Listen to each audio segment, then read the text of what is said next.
तुम्हाला एक पीडीएफ मी शेअर केलंय, ते तुम्हाला विजिबल आहे का?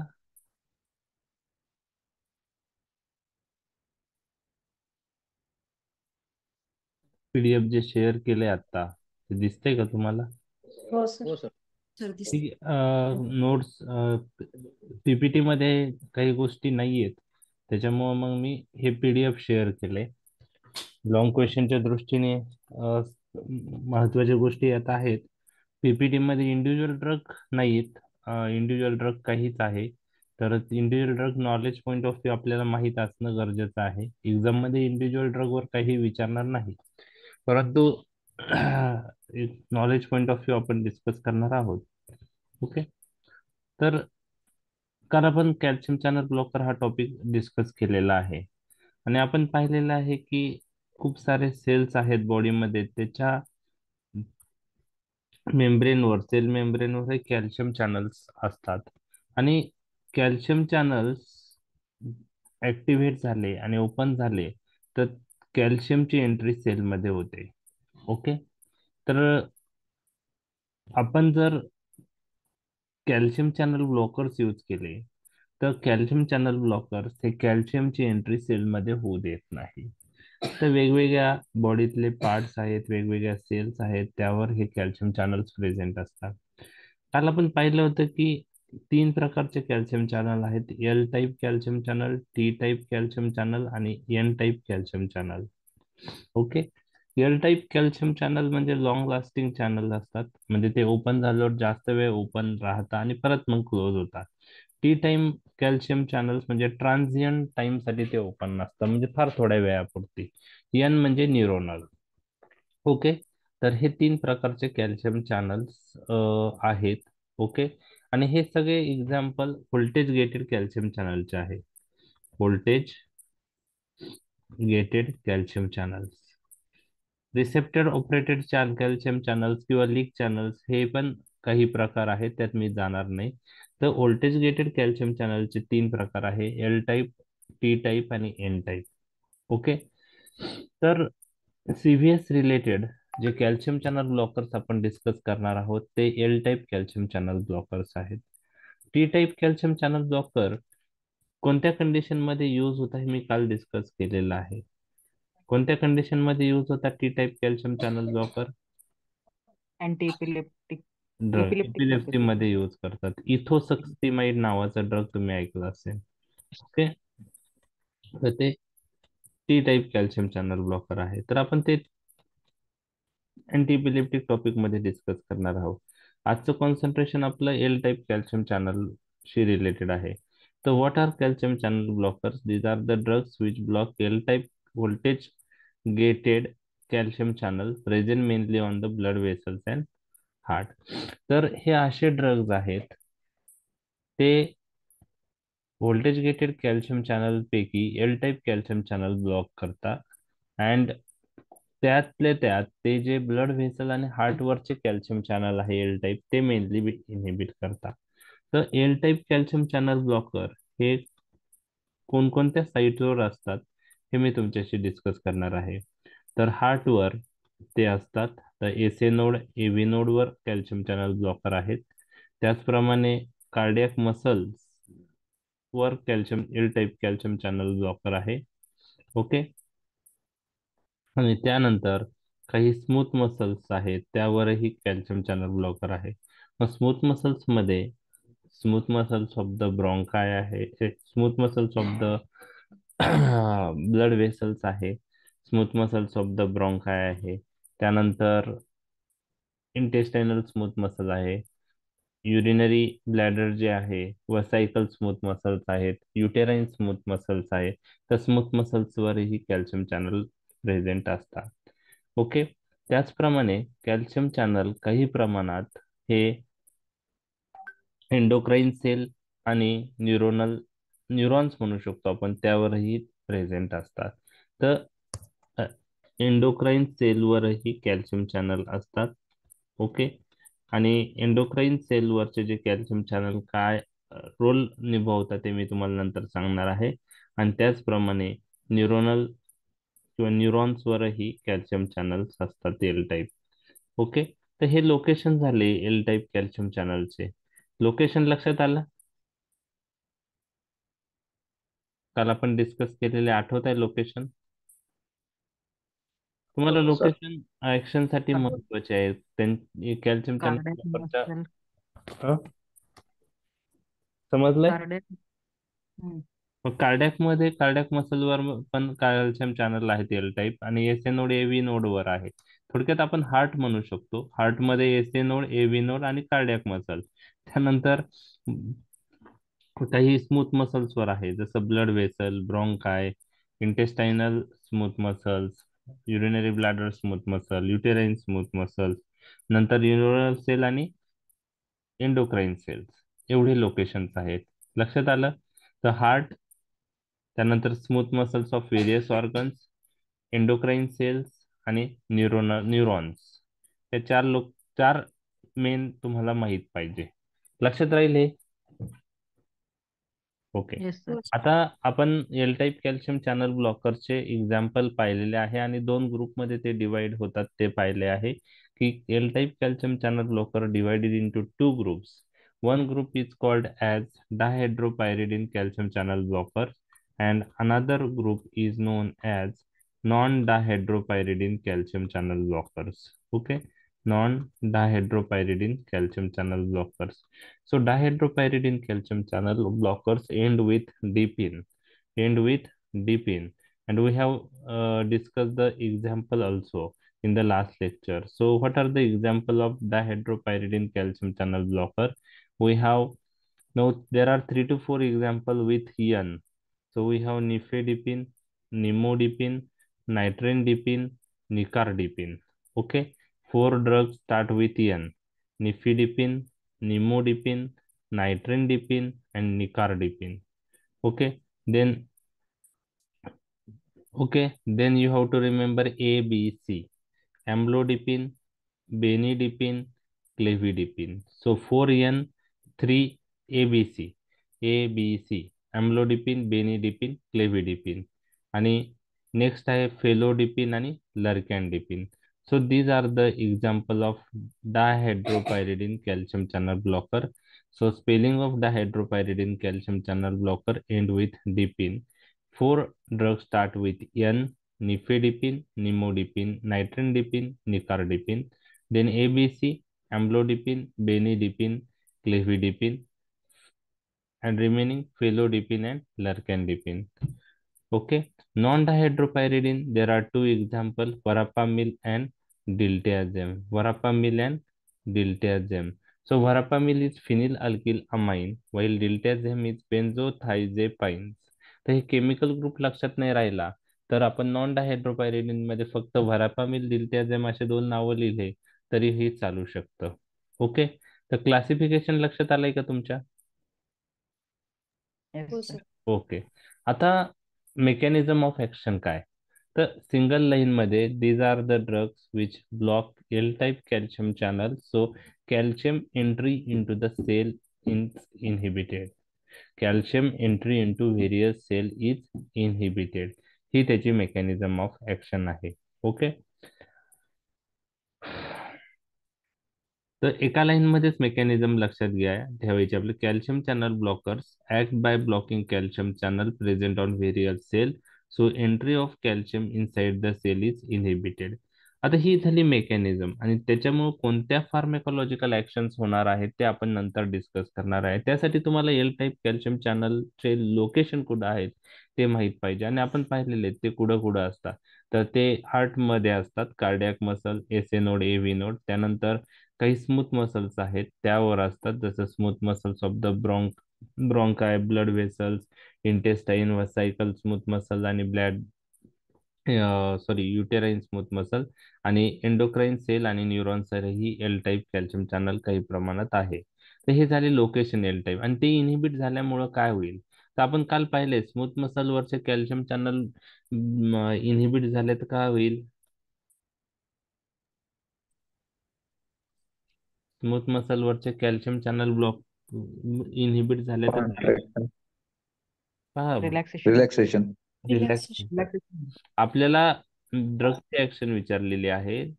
Smooth muscle relax. वरचे कॅल्शियम चॅनल, जर कॅल्शियम एंट्री स्मूथ मसल मध्ये झाली तर कॅल्शियम हा एक कॉन्ट्रॅक्शन करण्यासाठी उपयुक्त ठरतं. तर स्मूथ मसलचं कॉन्ट्रॅक्शन घडवून आणण्याचं काम हे कॅल्शियम करतं. मग कॅल्शियम चॅनल ब्लॉकरनी कॅल्शियमची एंट्री जर आतमध्ये झाली नाही तर स्मूथ मसल कॉन्ट्रॅक्ट होतील का? नाही. त्यामुळे काय होईल? Relaxation of the smooth muscle. Okay. कसं होतं ते आपण पाहिलेलं आहे. ओके. तर स्मूथ मसलचं कॉन्ट्रॅक्शन कसं होतं हे तुम्हाला मी काल सांगितलं होतं. आठवतंय का तुम्हाला स्मूथ मसलचं कॉन्ट्रॅक्शन कसं होतं? कॅल्शियम आतमध्ये जातं. हम्म. कॅल्शियम इंट्रेन हा, calcium entry in the smooth muscle झाली. नेक्स्ट स्टेपला काय होतं? Calcium calmodulin complex. Sarcoplasmic okay. सारखं त्याच्यामध्ये अजून वाढतं. ओके. रेटिक्युलम मधून सार्मोप्लाझमिक ऍडिशनल रेटिक्युलम कॅल्शियम. मधला कॅल्शियम ते रिलीज वाढवतं. एक्सेस कॅल्शियम सायटोप्लाझम मध्ये झालाय. आता सरांनी सांगितलं that will calcium form complex with calcium calmodulin. आता तो कॉम्प्लेक्स तयार झाल्यानंतर तो कोणता एन्झाईम ऍक्टिव्हेट करतो? Myosin light chain kinase enzyme. Okay, म्हणजे मायोसिन लाईट चेन कायनेज हा इनएक्टिव्ह फॉर्म मध्ये असतो, त्याचा ऍक्टिव्ह फॉर्म मध्ये कन्वर्ट होतो. ऍक्टिव्ह फॉर्म हा फॉस्फोरायलेटेड फॉर्म आहे. म्हणजेच myosin light chain kinase enzyme is converted into its active form, that is phosphorylated myosin light chain kinase. आणि हा ऍक्टिव्ह झालेला एन्झाईम कशाचं फॉस्फोरायलेशन करेल मग? Myosin filament. Myosin filament. आणि ऍक्टिंग मायोसिन कपलिंग साठी मायोसिन हे फॉस्फोरायलेटेड फॉर्म मध्येच पाहिजे. मग आता फॉस्फोरायलेटेड फॉर्म मधला मायोसिन तयार झाला तर तो ऍक्टिंग बरोबर कपलिंग करेल. ऍक्टिंग मायोसिन कपलिंग झाल्यामुळे स्मूथ मसल कॉन्ट्रॅक्ट होईल. ओके. आणि त्यामुळं जर आपण कॅल्शियम चॅनल ब्लॉकर्स यूज केले तर स्मूथ मसल काय होतील? रिलॅक्स. मग ते कसे होतात त्याचे मेकॅनिझम फ्लो चार्ट मध्ये काल आपण डिस्कस केलेली आहे. हा फ्लो चार्ट आपण काल डिस्कस केलेला आहे.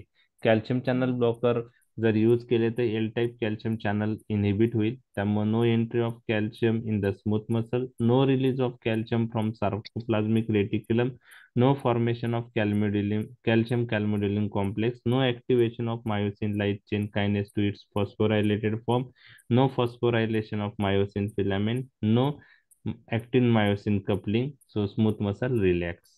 ओके. लक्षात आलं स्मूथ मसल कसा रिलॅक्स होता? म्हणजे आपण डिटेल मध्ये पण ऍक्शन डिस्कस केली. ऍटलीस्ट तुम्हाला हे तर लक्षात राहील ना, calcium channel blocker smooth muscle relax होता. Okay, by inhibiting actin myosin coupling. Okay. ठीक आहे. ठीक आहे. आता हे स्मूथ मसल कोणते आहेत ते मी तुमच्याशी डिस्कस करणार आहे. ओके. दुस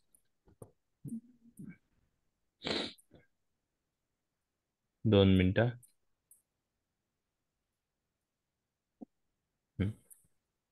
okay. Relaxation of the smooth muscle. तर smooth muscles of the blood vessel आहे ते रिलॅक्स होईल. त्यामुळे काय होईल? कोणती ऍक्शन होईल? Vasodilatation. लक्षात आलं? Vasodilatation. ओके. त्यानंतर what is the effect of calcium channel blockers on bronchi? Bronchodilatation. Dilatation. Okay. ठीक आहे. युटेराइन स्मूथ मसल काय होतील?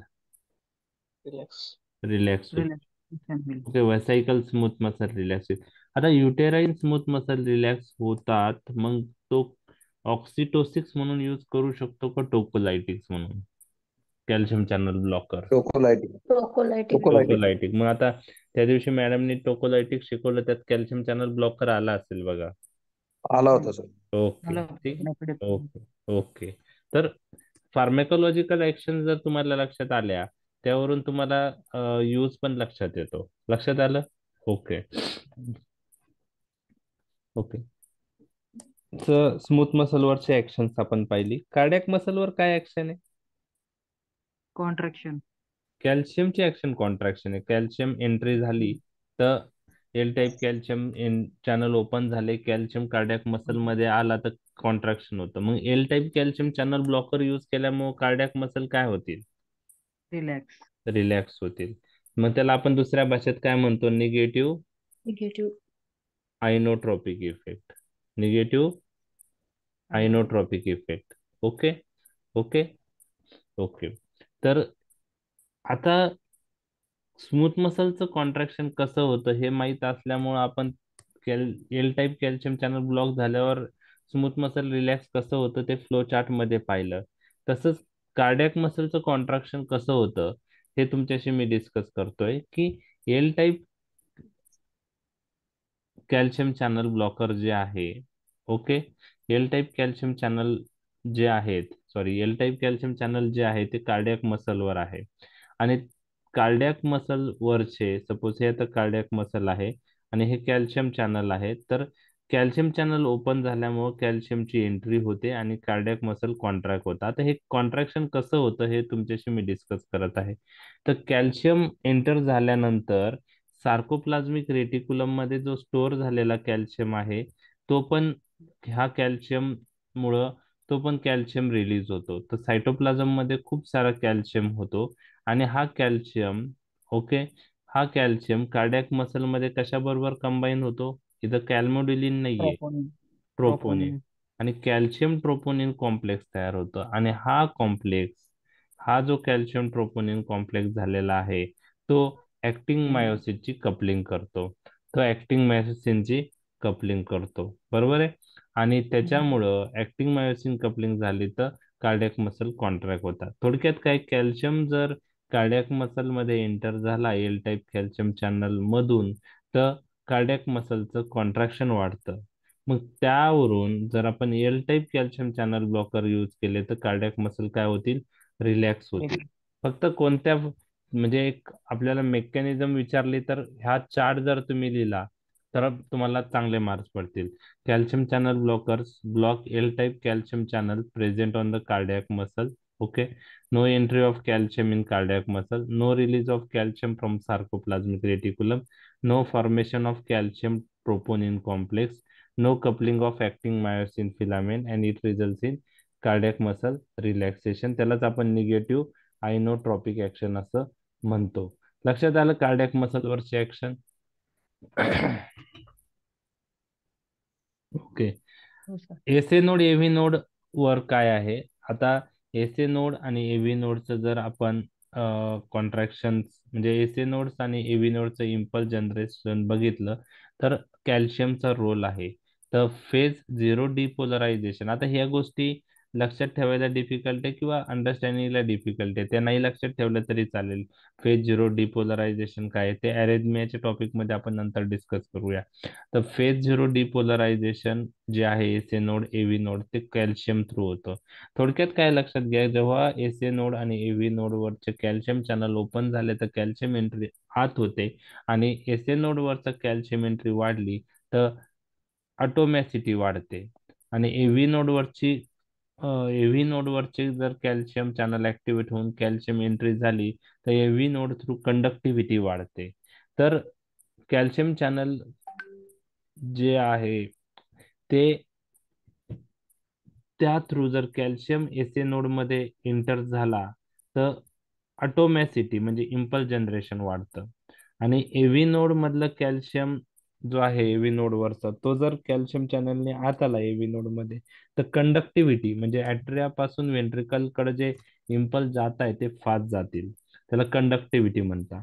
म्हणजे कॅल्शियम चॅनल हे एसए नोडच्या ऑटोमॅसिटीसाठी आणि एव्ही नोडच्या कंडक्टिव्हिटीसाठी महत्वाचे आहेत. हे लक्षात आलं तुमच्या? मग कॅल्शियम चॅनल ब्लॉकर्स यूज केल्यामुळं एसी नोडची ऑटोमॅसिटी काय होणार आहे? कमी होईल. कमी होईल. आणि एव्ही नोडची काय कमी होईल? कंडक्टिव्हिटी. कंडक्टिव्हिटी. ओके, बरोबर आहे. तर ऑटोमॅसिटी कमी झाली तर हार्ट रेट काय होईल? कमी कमी होईल. होईल. कमी होईल. त्याला काय म्हणतो आपण? निगेटिव्ह. Negative chronotropic. आणि कंडक्टिव्हिटी कमी झाली त्याला आपण काय म्हणतो? Negative dromotropic effect. तर कॅल्शियम चॅनल ब्लॉकर जर डायरेक्टली हार्टवर ऍक्ट झाले तर त्यांना निगेटिव्ह आयनोट्रॉपिक, निगेटिव्ह ड्रोमोट्रॉपिक आणि निगेटिव्ह क्रोनोट्रॉपिक इफेक्ट आहे. लक्षात आलं? हार्टवरचं ऍक्शन ही डायरेक्ट ऍक्शन आहे. जर डायरेक्ट प्रिडॉमिनंट ऍक्शन हार्टवर असेल तर ही ऍक्शन होते. लक्षात आलं? ओके. आता ब्लड व्हेसल आणि हार्टवर हे ड्रग मुख्यतः ऍक्ट होतात, परंतु काही एल टाईप कॅल्शियम चॅनल हे एंडोक्राईन सेलवरही असतात. आणि त्या कॅल्शियमचा रोल काय आहे एंडोक्राईन सेलवर? सपोज ही एंडोक्राईन सेल आहे. ओके. बीटा सेल ऑफ लँगरहॅन्स आपण म्हणू शकतो. ठीक आहे. बीटा सेल मध्ये इन्सुलिन सिंथेसाइज झाल्यानंतर कशात स्टोअर असतो? व्हर्सायकल्स. वेसायकल्स मध्ये. आता हे इन्सुलिन वेसायकल्स मध्ये स्टोअर आहे. तर काय होतं बघा, कॅल्शियम चॅनल थ्रू कॅल्शियम आतमध्ये येतो. कॅल्शियम बीटा सेलमध्ये आल्यानंतर तो इन्सुलिनचं रिलीज वाढवतो बाय एक्झोसाइटोसिस प्रोसेस. कोणत्या प्रोसेसने? एक्झोसाइटोसिस. म्हणजे हार्मोनचं रिलीज कॅल्शियम काय करतं? वाढवतं. Calcium mediated release of hormones. Okay. तर L type calcium channel blockers use केले तर काय होऊ शकतं? आता हे थेराप्युटिक डोसला एवढं सिग्निफिकंट ऍक्शन नाहीये, पण हायर डोसला ही ऍक्शन जास्त होते. थेराप्युटिक डोसला कॅल्शियम चॅनल ब्लॉकर मुख्यतः करून हार्ट आणि ब्लड व्हेसलवर ऍक्ट होता, पण डोस जास्त झाला तर अदर ऑर्गन्स अफेक्ट होतात. आणि त्यामध्ये त्यामध्ये कॅल्शियम चॅनल जर बीटा सेल वरचे ब्लॉक झाले एल टाईप कॅल्शियम चॅनल, तर कॅल्शियमची एंट्री आत होईल का? नाही होणार. नाही. आणि त्यामुळे एक्झोसाइटोसिस प्रोसेसने इन्सुलिन रिलीज होईल का? नाही नाही. होणार. आणि त्यामुळं हायर डोसला ऍट हाय डोस जास्त दिवस यूज केले तर ब्लड शुगर काय होऊ शकते? जर इन्सुलिन रिलीज नाही झाला तर वाढून वाढून जाईल. वाढून वाढून जाईल. बरोबर आहे. ऍट लो डोस किंवा थेराप्युटिक डोसला एवढं ते सिग्निफिकंट नाही. त्यामुळे डायबिटीस पेशंट मध्ये कॅल्शियम चॅनल ब्लॉकर्स आपण हायपरटेन्शन ट्रीट करायला यूज करतो, हे लक्षात घ्या. कॅल्शियम चॅनल ब्लॉकर असे कॉन्ट्रा इंडिकेटेड नाही डायबेटिक पेशंट मध्ये. लक्षात आलं? हो सर. ओके. आणि लास्ट ऍक्शन आहे न्यूरोनल सेल. आपण पाहिलेलं आहे न्यूरॉनचे पार्ट. हे प्री सिनॅप्टिक न्यूरॉन, हे पोस्ट सिनॅप्टिक न्यूरॉन. ओके. हे प्री सिनॅप्टिक न्यूरॉन, हे post synaptic neuron.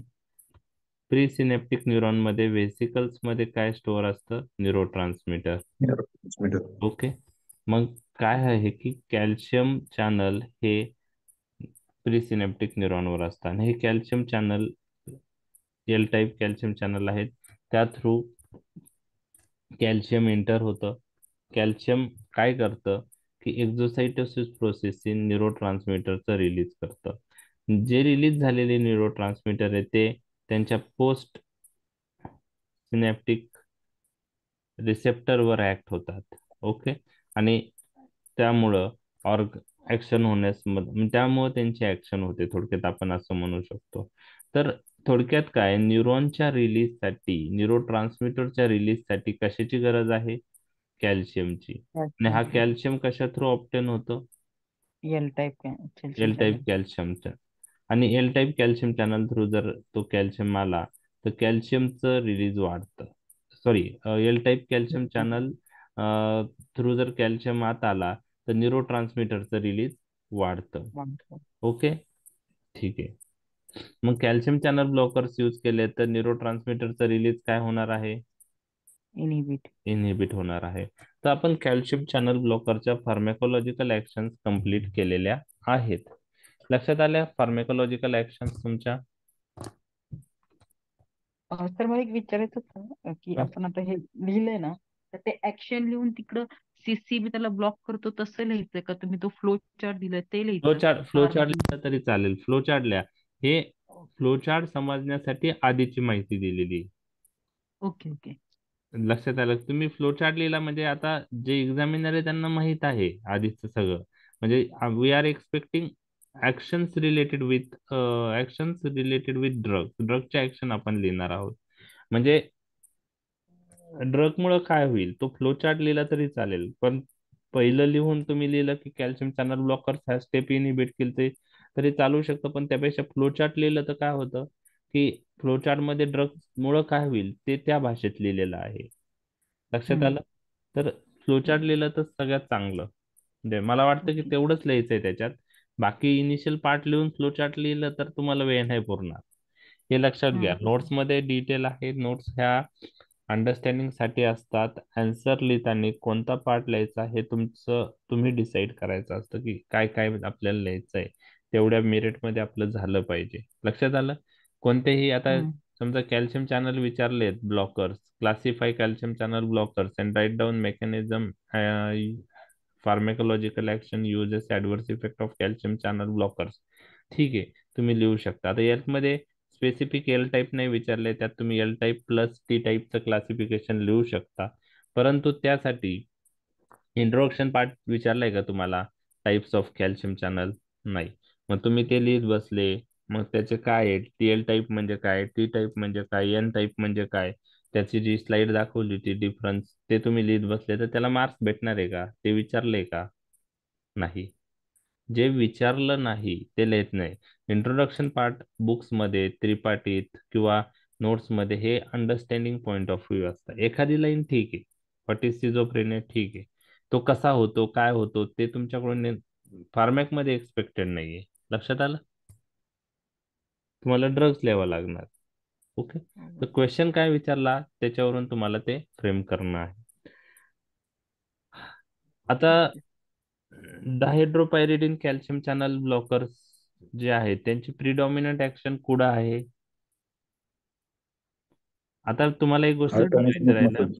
डायहाइड्रोपायरिडिन calcium channel blockers आणि non dihydropyridine calcium channel blockers हे हार्ट आणि ब्लड वेसलवर जास्त प्रमाणे ऍक्ट होतात. न्यूरोनल सेल, एंडोक्राइन सेलवर ऍक्शन हाय डोसला दिसते. आता डायहाइड्रोपायरिडिन कॅल्शियम चॅनल ब्लॉकर कशावर ऍक्ट होतात जास्त? Blood vessels. Blood blood vessels vessels, blood वेसल्सवर. ओके. Than heart. आणि नॉन डायहाइड्रोपायरिडिन हे हार्ट. प्रिडॉमिनंटली हार्टवर होता दॅन ब्लड वेसल. हे तुम्हाला लक्षातच ठेवायचंय कारण याच्यावर खूप साऱ्या गोष्टी डिपेंड आहे. लक्षात आलं? आता what is the action of dihydropyridine calcium channel blocker? तर ब्लड वेसलवर प्रॉमिनंट ऍक्शन येतं. ते काय करतील? व्हॅसो डायलेटेशन करतील. त्यामध्ये आर्टेरिओ डायलेटेशन होतं का वेनो डायलेटेशन? आर्टेरोडायलिटिस आर्टेरिओ डायलेटेशन. मग आफ्टर लोड कमी होईल का pre load? After load after load. आणि टीपीआर काय होईल? कमी होईल. कमी होईल. आणि त्याच्यामुळे काय कमी होईल? ब्लड प्रेशर पण कमी होईल. बरोबर आहे? ठीक आहे. ठीक. आता नॉन डायहाइड्रोपायरिडिनची प्रिडॉमिनंट ऍक्शन कशावर आहे? हार्टवर. हार्ट. मग हार्टवर ते कोणते ऍक्शन दाखवतील? कार्डियक मसलचं काय होईल? रिलॅक्सेशन. रिलॅक्सेशन. एसए नोड मधून इम्पल्स जनरेशन काय होईल? कमी वीक. होईल. कमी आणि होईल. एव्ही नोडचं कंडक्शनही कमी होईल. तर त्याला आपण negative inotropic, negative chronotropic, negative dromotropic effect म्हणतो. हे आपण पाहिलेलं आहे. लक्षात आलं? तर ह्या 3 पॉइंट्स लक्षात येतील तुमच्या. नॉन डायहाइड्रोपायरिडिन कॅल्शियम चॅनलची predominant action. Okay. Yes sir. Blood वेसलवर मायनर ऍक्शन आहे. ब्लड वेसल डायलिटेशन होतं पण मायनर ऍक्शन आहे, पण जास्त ते हार्टवर ऍक्ट करतात. आता यांची negative inotropic, chronotropic, dromotropic effect आहे नॉन डायहाइड्रोपायरिडिनचा. काल आपण डायहाइड्रोपायरिडिनचा काय इफेक्ट पाहिला होता हार्टवर? डायहाइड्रोपायरिडिनचा इफेक्ट काय आहे? तो इनडायरेक्ट इफेक्ट आहे. ब्लड वेसलचं डायलेटेशन झाल्यामुळं ब्लड प्रेशर कमी होतं आणि त्याच्यामुळं ब्रेन मधले बॅरो रिसेप्टर ऍक्टिव्हेट होता आणि ते कोणती सिस्टीम ऍक्टिव्हेट करतात? Sympathetic. सिम्पॅथेटिक. आणि सिम्पॅथेटिक सिस्टीम ऍक्टिव्हेट झाल्यामुळे डायहाइड्रोपायरिडिन काय करेल? हार्ट रेट वाढवेल. ओके. एव्ही कंडक्शन वाढवेल. कॉन्ट्रॅक्शन ऑफ द हार्ट वाढवतील. म्हणजे पॉझिटिव्ह क्रोनोट्रॉपिक, ड्रोमोट्रॉपिक आणि आयनोट्रॉपिक इफेक्ट हे डायहाइड्रोपायरिडिन कॅल्शियम चॅनल ब्लॉकरमुळे दिसून येऊ शकतो. लक्षात आलं? हो.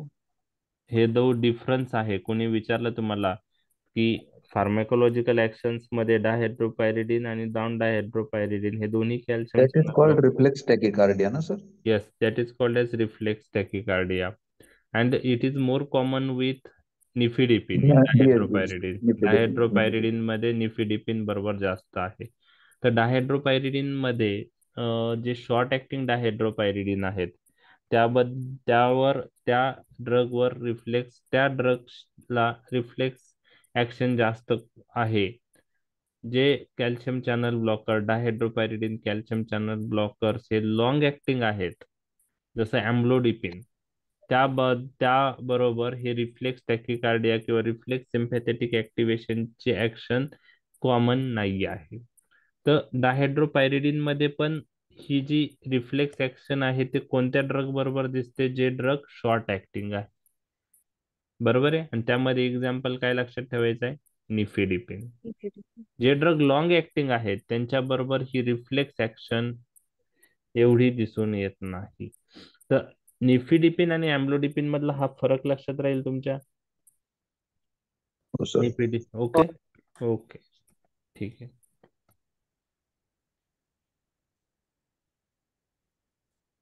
ओके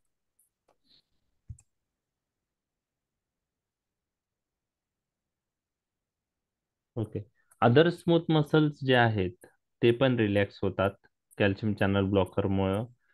जसं ब्रॉन्का आहे त्याचे स्मूथ मसल रिलॅक्स होऊन ब्रॉन्कोडायलेटेशन होतं. बिलेरी जे आहेत, बिलेरी स्मूथ मसल, बिलेरी किंवा बिलेरी स्पिंक्टर म्हणतो, ते रिलॅक्स होतं. त्यामुळे बिलेरी कोलिक मध्ये आपण हे कॅल्शियम चॅनल ब्लॉकर यूज करू शकतो. इंटेस्टाइनल स्मूथ मसल रिलॅक्स होऊ शकता. जास्त डोसला यूज केलं तर कॉन्स्टिपेशन ऍडवर्स इफेक्ट दिसून येतो. वसायकल म्हणजे युरिनरी ब्लॅडरवरचे स्मूथ मसल आहे ते रिलॅक्स होतात. आणि त्याचप्रमाणे युटेराईन स्मूथ मसलही हे ड्रग रिलॅक्स करतात. आणि युटेराईन स्मूथ मसल रिलॅक्स केल्यामुळं त्यांना कोणती प्रॉपर्टी आहे, टोकोलायटिक. Tocolytic. टोकोलायटिक पॉइंट ऑफ व्ह्यू आपण यूज करू शकतो. ओके. तर हे झाले कॅल्शियम चॅनल ब्लॉकरचे डायहायड्रोपायरिडिन आणि नॉन डायहायड्रोपायरिडिन मधला फरक. ओके. आता इंडिव्हिज्युअल ड्रग तुम्हाला कोणीही एक्झामला विचारणार नाही, परंतु नॉलेज पॉइंट ऑफ व्ह्यू आपण इंडिव्हिज्युअल ड्रग डिस्कस करणार आहोत. निफिडिपिन ऐकलंय तुम्ही, Yes sir. यूज केलाय. हो Yes सर. sir. कशासाठी यूज केला? Hypertension, angina. प्रेग्नन्सी मध्ये ओके. प्रेग्नन्सी मध्ये जास्त प्रेग्नन्सी अंज- मध्ये safe drug. Okay, hyper tension म्हणले सर. ओके. आणि प्रेग्नन्सी. ओके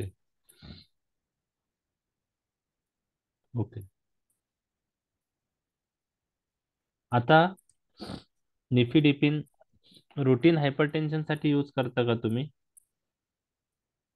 रुटीनली जे नाही. हायपरटेन्शन आहे, मग नाही करत. नाही नाही नाही. मग खूपच कशासाठी यूज? जास्त असतील तर रिटायर टॅबलेट वगैरे देतात. ओके, खूपच बीपी जास्त आहे तर आपण कोणता टॅबलेट देतो? रिटायर्ड वाले देतात. ओके, सब रिटार्ड. ओके, रिटार्ड म्हणजे slow release. Slow release. Okay, sustain sustain release. Release. Sustain release. Okay, BP जास्त असेल तर देता. ओके. प्रेग्नन्सी मध्ये पण आपण सस्टेन रिलीज निफिडिपिन देतो. ओके. आणि अंजायनात तुम्ही सांगितलंय निफिडिपिन सस्टेन रिलीज देऊ शकतो आपण, पण बाकीचे नाही पण सर. अंजायना मध्ये अंजायना एवढा मध्ये यूज नाही. नाही. तिथं नाही. जीटीएनच आपण यूज करतो जास्त. GTN is drug GTN of बरोबर. हा, जीटीएन बरोबर. ओके, जीटीएन बरोबर देऊ शकतो. अंजायना पण त्याचा यूज आहे. Angina with severe hypertension जर असेल ना सर, ओके, तर तर देऊ शकतो. सबलिंग्वल नायट्रोग्लिसरीन विथ सबलिंग्वल हे जर दिलं आपण लिक्विड, हा, 1-2 निफिडिपिन. ड्रॉप्स निफिडिपिनचे, तर हा, result are very good. Okay, ठीक आहे. हायपरटेन्सिव्ह इमर्जन्सी मध्ये निफिडिपिन सबलिंग्वली यूज करतात का तुम्ही? Yes sir. ओके नाही use करत. नाही use करत. ओके, नाही यूज करत. ओके. आता कसं आहे पहा, निफिडिपिन सबलिंग्वली पहिले हायपरटेन्सिव्ह इमर्जन्सी मध्ये यूज केला गेलेला आहे. जेव्हा मी सेकंड इयरला असेल त्याचप्रमाणे इंटर्नशिप मध्ये पण मी सबलिंग्वल निफिडिपिन यूज केलेला आहे. बीपी कमी करण्यासाठी, जर तो जास्त वाढलेला आहे आणि सडनली आपल्याला कमी करायचा आहे. परंतु नंतर क्लिनिकल ट्रायल्स मध्ये असं दिसून आलं की हा निफिडिपिन शॉर्ट ऍक्टिंग असल्यामुळं रिफ्लेक्स सिम्पॅथेटिक ऍक्टिव्हेशन करतो आणि त्याच्यामुळं टॅकिकार्डिया, इंक्रीज कॉन्ट्रॅक्टिलिटी, कार्डियाक आउटपुट वाढतं. ओके, एव्ही कंडक्शन वाढतं. तर हे निफिडिपिनमुळे होऊ शकतं. बरोबर आहे. तर हे जे आहेत रिफ्लेक्स सिम्पॅथेटिक ऍक्टिव्हेशनमुळं निफिडिपिन बरोबर मॉर्टॅलिटी आणि मॉर्बिडिटीची रिस्क वाढते आणि ते होऊ नये म्हणून हायपरटेन्सिव्ह इमर्जन्सी मध्ये जेव्हा आपण सबलिंग्युअल निफिडिपिन द्यायचो तर बीपी कमी व्हायचा, परंतु हे कॉम्प्लिकेशन्सही काही पेशंट मध्ये नंतर दिसून आले आणि त्यानंतर असं गाईडलाईन्स मध्ये आहे की निफिडिपिन सबलिंग्युअल रूटनी हायपरटेन्सिव्ह इमर्जन्सी मध्ये यूज नाही केला पाहिजे, परंतु इंडियामध्ये खूप ठिकाणी अजून निफिडिपिन सबलिंग्युअल रूटनी बीपी कमी करण्यासाठी वापरतात. ओके, तर लक्षात आलं हे. हो सर. म्हणजे रिफ्लेक्स सिम्पॅथेटिक ऍक्टिव्हेशन मुळे कार्डियाक मॉर्बिडिटी आणि मॉर्टेलिटीची रिस्क वाढते, म्हणजे कार्डियाक कॉम्प्लिकेशन वाढू शकतं किंवा काही पेशंटमध्ये डेथ होऊ शकते. त्यामुळं सबलिंग्युअल फॉर्म्युलेशन जनरली अवॉइड करा असं गाईडलाईन सांगताय. ओके, तर आता इमर्जन्सी हायपरटेन्शन मध्ये, बरोबर, ज्याच्यात सिव्हिअर हायपरटेन्शन मध्ये आहे अशा पेशंटसाठी तुम्ही अँटी हायपरटेन्सिव्ह ड्रग पॅरेंटल रूटनेच यूज करा असेही गाईडलाईन्स आहेत. ओके, आणि त्यासाठी आता कॅल्शियम चॅनल ब्लॉकर मधला एक ड्रग अप्रूव्ह झालेला आहे आणि त्या ड्रगचं नाव आहे निकार्डिपिन. ओके, पॅरेंटल रूटने यूज करता आयव्ही. पहिला यूज निकार्डिपिनचा नाही. नाही. ओके, तर आता गाईडलाईन्स जे सांगतायत ते मी तुमच्याशी डिस्कस केलेलं आहे. तर आता निफिडिपिन विषयी आपण जाणून घेऊया. ठीक आहे. स्टील मला असं वाटतं सबलिंग्युअल रूटने हायपरटेन्शन साठी खूप ठिकाणी अजून यूज होतो, बरोबर ना? हो सर. करतात सर करतात. करतात. ओके, ठीक आहे. शेवटी आता गाईडलाईन्स काय सांगताय आणि इंडियात काय फॉलो होतो यात तफावत असू शकते. ठीक आहे. ओके, कारण शेवटी कसं आहे, पेशंट ऍडमिट व्हायला तयार नसतो. तुम्हाला प्रॉम्प्ट बीपी कमी करणं गरजेचं असतं. ओके, तर त्यासाठी सबलिंग्युअल काही जण स्टील यूज करतात, पण मी गाईडलाईन्स काय आहेत ते तुमच्याशी डिस्कस केलं. ओके, आता निफिडिपिन हा फर्स्ट कॅल्शियम चॅनल ब्लॉकर आहे डायहायड्रोपायरिडिन ग्रुपचा, प्रोटोटाइप म्हणू शकतो, परंतु इनफ्रिक्वेंटली यूज नाउअडेज. ओके, तो प्रिडॉमिनंटली काय करतो, आर्टेरियल डायलेटेशन करतो, टीपीआर डिक्रीज होतो आणि त्याच्यामुळे बीपी कमी होतो, परंतु तो रिफ्लेक्स सिम्पॅथेटिक ऍक्टिव्हेशनही करतो. हा शॉर्ट ऍक्टिंग ड्रग आहे निफिडिपिन, आणि मी तुमच्याशी डिस्कस केलं डायहायड्रोपायरिडिन जर शॉर्ट ऍक्टिंग असेल तर रिफ्लेक्स सिम्पॅथेटिक ऍक्टिव्हेशन मुळे टॅकिकार्डिया, कॉन्ट्रॅक्टिलिटी इंक्रीज होणं, कार्डियाक आउटपुट इंक्रीज होणं ह्या दिसून येतं. ड्युरेशन ऑफ ऍक्शन 3 ते 6 तास आहे आणि 5 ते 20 मिलीग्राम बीडी किंवा टीडीएस आपण तो ओरली यूज करू शकतो. ओके, ऍडव्हर्स इफेक्ट काय आहे निफिडिपिनचे? आता हे काय करतोय, व्हॅसोडायलेटेशन करतो, बरोबर. तर व्हॅसोडायलेटेशन करणाऱ्या ड्रगचे साईड इफेक्ट काही तुमच्या लक्षात पाहिजे. जो ड्रग व्हॅसोडायलेटेशन करतो, बरोबर आहे, तर पर्टिक्युलर रिजनचं व्हॅसोडायलेटेशन झालं तर त्या रिजनचा ब्लड फ्लो काय होईल?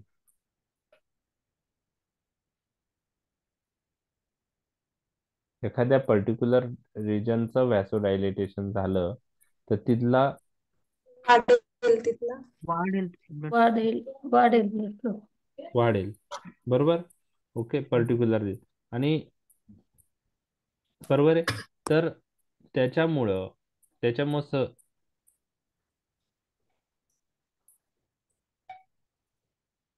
पर्टिक्युलर रिजनचं, मी तुम्हाला आता काय पॉइंट डिस्कस केला आता जस्ट आर्टिरियल डायलिटेशनशी डिस्कस करत होतो ना मी. हो हो सर. म्हणजे हा डायरेक्ट ओके. हा, व्हॅसोडायलेटेशन.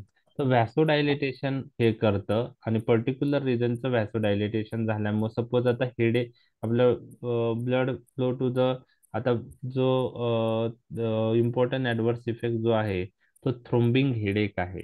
कोणता आहे? थ्रोम्बिंग हेडेक. थ्रोम्बिंग त्या हेडेक. रिजनचा ब्लड फ्लो वाढतो आणि थ्रोम्बिंग हेडेक होतो. ओके.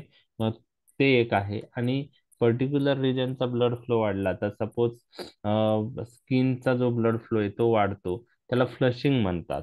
काय म्हणतात? फ्लशिंग. तर व्हॅसोडायलेटेशन जे ड्रग करतात ते थ्रोम्बिंग हेडेक आणि फ्लशिंग हे ऍडव्हर्स इफेक्ट करतात, हे तुम्हाला लक्षात ठेवायचं आहे. ओके, लक्षात आलं? Yes sir. ओके. याच्यामध्ये पाल्पिटेशन डिस्कस केलेलं आहे. ओके. हा, आता हेडेक लक्षात आलं तुमच्या?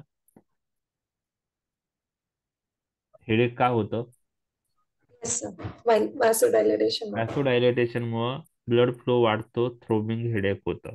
ओके, त्यामुळे फ्लशिंग पण होऊ शकतं व्हॅसोडायलेटेशन मुळे. त्याचप्रमाणे रिफ्लेक्स सिम्पॅथेटिक ऍक्टिव्हेशन झाल्यामुळे काय होणार आहे? पाल्पिटेशन. बरोबर आहे, ते एक लक्षात ठेवायचं आहे. त्यानंतर ड्राउझीनेस, नॉशिया हे काही ऍडव्हर्स इफेक्ट आहे कॅल्शियम चॅनल ब्लॉकरचे. त्यात एक क्लासिकल ऍडव्हर्स इफेक्ट मी तुमच्याशी डिस्कस करणार आहे एमसीक्यू पॉइंट ऑफ व्ह्यू. जसं एसी इनहिबिटरचा क्लासिकल ऍडव्हर्स इफेक्ट काय होता? ड्राय कफ. कफ आणि इडिमा. ड्राय कफ. ओके, इडिम. तर ड्राय कफ मोस्ट इम्पॉर्टंट आहे क्लासिकलचा विचार केला तर. आणि त्याचप्रमाणे कॅल्शियम चॅनल ब्लॉकरचा क्लासिकल ऍडव्हर्स इफेक्ट आहे ankle ankle oedema. Ankle oedema. तर अँकल इडिमा हा क्लासिकल ऍडव्हर्स इफेक्ट आहे कॅल्शियम चॅनल ब्लॉकरचा. एमसीक्यू साठी तुम्हाला ते लक्षात ठेवायचा आहे. तर अँकल इडिमा, तर it is not due to retention of the fluid but it is due to greater dilatation of pre capillary than post capillary vessel. तर समजा आता काय आहे की अँकल रिजन मध्ये समजा हे प्री कॅपिलरी व्हेसल्स आहे, पुढं त्याच्यापासून कॅपिलरीचं कंटिन्युएशन होतं, समजा हे प्री कॅपिलरी व्हेसल्स. ओके. त्यानंतर त्याचं कंटिन्युएशन कॅपिलरी मध्ये होतं आणि कॅपिलरीच्या पुढची व्हेसल जी असेल त्याला आपण काय म्हणतो? Post capillary vessel. बरोबर आहे. तर अँकल इडिमा कशामुळे होतो? अँकल इडिमा कशामुळे होतो?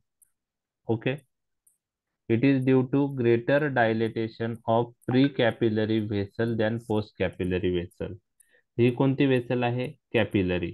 ओके, लाल कलरची. ओके, त्याच्या आधीची कोणती असेल? Pre capillary. Pre capillary. आणि कॅपिलरीच्या नंतरची कोणती असेल? Post. Post cap. So it is due to greater dilatation of precapillary vessels than postcapillary vessel. Precapillary vessel जास्त डायलेट होतात पोस्ट कॅपिलरी वेसल पेक्षा, आणि त्यामुळे काय होतं? जे ब्लड आलेला आहे, ओके, ब्लड फ्लो होतो तो कॅपिलरी मध्ये अक्युमुलेट होतो आणि त्याच्यामुळे अँकल इडिमा होतो. तर अँकल इडिमाचं रिझन हे कोणी विचारणार नाही, फक्त तुम्हाला लक्षात पाहिजे की calcium channel blocker classical adverse effect त्यांचा अँकल इडिमा आहे. अँकल इडिमा आहे. ओके. आता निफिडिपिन जो आहे, एक लक्षात घ्या. निफिडिपिन तुम्हाला मी सांगितलं की क्लिनिकल ट्रायल्स मध्ये निफिडिपिन यूज केल्यानंतर असं दिसून आलं की तो कार्डियक मॉर्बिडिटी मॉर्टेलिटी काय करतो? वाढवतो. वाढवतो. हे कशामुळे होतं? रिफ्लेक्स सिम्पॅथेटिक ऍक्टिव्हेशन मुळे. आता तुम्ही निफिडिपिन जर अंजायनामध्ये यूज केला तर अंजायनाचं पेशंटला रिलीफ होण्याऐवजी अंजायना ऍग्रिवेट होतो. तर अंजायना ऍग्रिवेट का होतो? निफिडिपिननी. तर निफिडिपिन दिल्यामुळं रिफ्लेक्स सिम्पॅथेटिक ऍक्टिव्हेशन सिम्पथेटिक झालं सिस्टीम ऍक्टिव्हेशन. आणि ती हार्टवर ऍक्ट होणार, positive inotropic, chronotropic, dromotropic effect होणार. तर वर्क ऑफ द हार्ट काय होईल? वाढणार. वाढणार. आणि त्यामुळे वाढेल. ऑक्सिजन डिमांड काय होईल? ऑक्सिजन डिमांड वाढणार. वाढणार. वाढेल. त्यामुळं निफिडिपिन पॅराडॉक्सिकली काही पेशंटमध्ये अंजायनाची फ्रिक्वेन्सी वाढवतो higher mortality post M I पेशंटमध्येही दिसून आली निफिडिपिनच्या यूजमुळं. आणि हे सगळं कोणती सिस्टीम ऍक्टिव्हेट झाल्यामुळं होतं? सिम्पथॅटिक. सिम्पॅथेटिक सिस्टीम ऍक्टिव्हेट झाल्यामुळं. समजा निफिडिपिन बरोबर बीटा ब्लॉकर यूज केले तर हे जी कार्डियक बेनिफिट. मॉर्टॅलिटी वाढत होती ती होईल का? बेनिफिशियल. नाही, Beneficial. बेनिफिशियल. म्हणजे डायहायड्रोपायरिडिन कॅल्शियम चॅनल ब्लॉकर हे रिफ्लेक्स सिम्पॅथेटिक ऍक्टिव्हिटी करतात आणि त्यामुळं हार्टवर पॉझिटिव्ह आयनोट्रोपिक, क्रोनोट्रॉपिक, ड्रोमोट्रॉपिक इफेक्ट येतो. जर आपण बीटा ब्लॉकर यूज केले डायहायड्रोपायरिडिन कॅल्शियम चॅनल ब्लॉकर बरोबर, तर डायहायड्रोपायरिडिन कॅल्शियम चॅनल ब्लॉकरने जी सिम्पॅथेटिक ऍक्टिव्हिटी वाढते त्याचा इफेक्ट हार्टवर येईल का? नाही येणार. नाही. कारण जरी सिम्पॅथेटिक न्यूरोट्रान्समीटर रिलीज झाले तिथं नॉरएड्रेनालिन, ऍड्रेनालिन, तरी पण बीटा रिसेप्टर काय आहेत? ब्लॉक झालेले आहेत. कशामुळं? Beta beta Beta blocker block. ब्लॉकरमुळं. मग हा बेनिफिशियल कॉम्बिनेशन आहे का नाही? येस. हो. आहे. त्यामुळं डायहायड्रोपायरिडिन कॅल्शियम बरोबर आपण बीटा ब्लॉकर यूज करू शकतो. लक्षात आलं? अँब्लोडिपिन, अटेनॉल. ओके, अम्लोडिपिन, ओके, ॲटिनोलॉल, ओके, ठीक आहे, ओके, ओके. आता एल्डरली पेशंटला तुम्ही कॅल्शियम चॅनल ब्लॉकर यूज केलं तर काही ऍडव्हर्स इफेक्ट येऊ शकतो का bladder related? Elderly yes. Patient मध्ये अशी वॉइडिंग डिफिकल्टी असते त्यांना, प्रोस्टेटची साईज वाढलेली आहे, मेनली मेल, एल्डरली मेल पेशंटला, बरोबर आहे. एल्डरली मेल पेशंट मध्ये प्रोस्टेटची साईज वाढलेली असते आणि यामध्ये जर आपण कॅल्शियम चॅनल ब्लॉकर्स यूज केले तर ते card urinary bladder smooth muscles काय करतील? रिलॅक्स करतील. रिलॅक्स करतो. आणि त्याच्यामुळं युरिन आउटफ्लो काय होईल? कमी होईल का वाढेल? युरिन कमी होईल. कमी कमी होईल. होईल. कमी होईल म्हणजे वॉइडिंग डिफिकल्टी होऊ शकते. काय होऊ शकते? Urine Voiding. Voiding difficulty in elderly male seen with calcium channel blockers. लक्षात आलं आहे? ह्या Yes. ऍक्शन वरून तुम्हाला त्याचा साईड इफेक्ट लक्षात आला युरिनरी ब्लॅडरशी related? Yes. Okay, Yes, sir. Okay. आता हे कॅल्शियम चॅनल ब्लॉकर इसोफेजल स्फिंक्टरही रिलॅक्स करतात आणि ज्या पेशंटला मग गॅस्ट्रो इसोफेजल रिफ्लक्स डिसीज आहे, म्हणजे ज्या पेशंट मधले स्टमकचं कंटेंट हे इसोफॅगस मध्ये येतं कारण इसोफेजल स्फिंक्टरचा प्रॉब्लेम आहे आणि त्यात जर आपण कॅल्शियम चॅनल ब्लॉकर यूज केले तर ते काय करतील? इसोफेजल स्फिंक्टर जे आहे त्याचं रिलॅक्सेशन करतील आणि इसोफेजल स्फिंक्टर जर रिलॅक्स झाला, ओके, तर स्टमक मधलं कंटेंट कुठं जाईल? इसोफेगस मध्ये. लक्षात आलं? तर गॅस्ट्रो इसोफेजल रिफ्लक्स डिसीज काय होईल? ऍग्रिव्हेट होईल का इम्प्रूव्ह होईल? ऍक्टिव्हेट होईल. ऍग्रिव्हेट होईल. म्हणजे पहा, त्याच्या फार्मॅकोलॉजिकल ऍक्शन्स वरून आपण urinary bladder related adverse effect पाहिला आणि इसोफेजल स्फिंक्टर रिलेटेड आपण ड्रॉबॅक पाहिलेला आहे. इफ पेशंट इज GERD असेल त्या पेशंटला ते ऍग्रिव्हेट होऊ शकतं. लक्षात आलं तुमच्या हे? हो सर. Okay, okay. तुम्ही आता hypertension, routine hypertension point of view calcium channel blocker use करायचा असेल तर कोणता ड्रग प्रेफर करतात? अम्लोडिपिन. अम्लोडिपिन. ओके, आता अम्लोडिपिन आहे आणि एस अम्लोडिपिन पण आहे. इनॅन्शिओमर अम्लोडिपिन आणि enantiomer of amlodipine, S amlodipine. तर यामध्ये काही फरक आहे का डोस मध्ये? इनॉन्शियमरचा हाफ डोस लागतो. Very good. इनॅन्शिओमरचा डोस काय लागतो? हाफ लागतो. ॲटिनोलॉल, येस ॲटिनोलॉल आहे, बरोबर. इनॅन्शिओमर ऑफ ॲटिनोलॉल आहे. जर जिथं आपण इनॅन्शिओमर यूज करतो तिथं डोस पण कमी लागतो आणि साईड इफेक्ट पण काय असतात? लेस कमी असतो. असतात. तर आपण अम्लोडिपिन पण यूज करतो आणि त्याचा इनॅन्शिओमर पण यूज करतो. ओके, तर बाकी कॅल्शियम चॅनल ब्लॉकर पेक्षा हा कॅल्शियम चॅनल ब्लॉकर हा कम्प्लिटली वेगळा आहे. कम्प्लिटली वेगळा आहे. ओके, तर याचं ओरल ऍब्सॉर्प्शन जरी स्लो असलं तरी ते कम्प्लीट असतं. ओरल बायॅबिलिटी 60 ते 75% आहे. खूप चांगली बायॅबिलिटी आहे. निफिडिपिनची बायोबिलिटी किती आहे? 30 ते 60%. म्हणजे ऍब्सॉर्प्शन निफिडिपिनचं चांगलं होईल का अँब्लोडिपिनचं? अम्लोडिपिन. अँब्लोडिपिनचं. Amlodipine. इम्पॉर्टंट पॉइंट आहे की निफिडिपिन हा शॉर्ट ऍक्टिंग आहे. ड्युरेशन ऑफ ऍक्शन किती निफिडिपिनची? 3 ते 6 तास. किती आहे? 3 to 6 hours. 3 to 6 hours. 3 to 6 आवर. अँब्लोडिपिनचा पीकच 6 ते 9 तासानंतर येतो. अँब्लोडिपिनचा पीकच 6 ते 9 तासानंतर येतो. म्हणजे याची ड्युरेशन ऑफ ऍक्शन काय असणार आहे निफिडिपिन पेक्षा? लॉंग. Long. लॉंग असणार आहे. हे one of the longest acting calcium channel blocker आहे असं म्हणू शकतो आपण. ठीक आहे. ओके. ओके.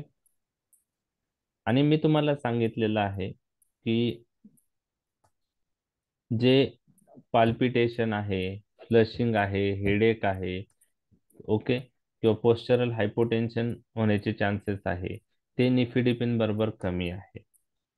निफिडिपिन बरोबर, सॉरी, अँब्लोडिपिन बरोबर कमी आहेत. अम्लोडिपिन बरोबर. अँब्लोडिपिन बरोबर कमी आहे, निफिडिपिन बरोबर जास्त आहे. ओके. तर अँब्लोडिपिन त्यामुळं क्लिनिकल प्रॅक्टिसमध्ये हायपरटेन्शन पॉईंट ऑफ व्ह्यू जास्त प्रेफर करतात. ओके. ओके. आणि अराउंड सिंगल डोज जरी आपण यूज केला तर 24 hour controlling of blood pressure होऊ शकतो. 5 ते 10 मिलीग्रॅमचा डोस आहे. आणि एस एम्लोडिपिन असेल तर किती डोस राहील? 2.5 to 5च्या रेंजमध्ये.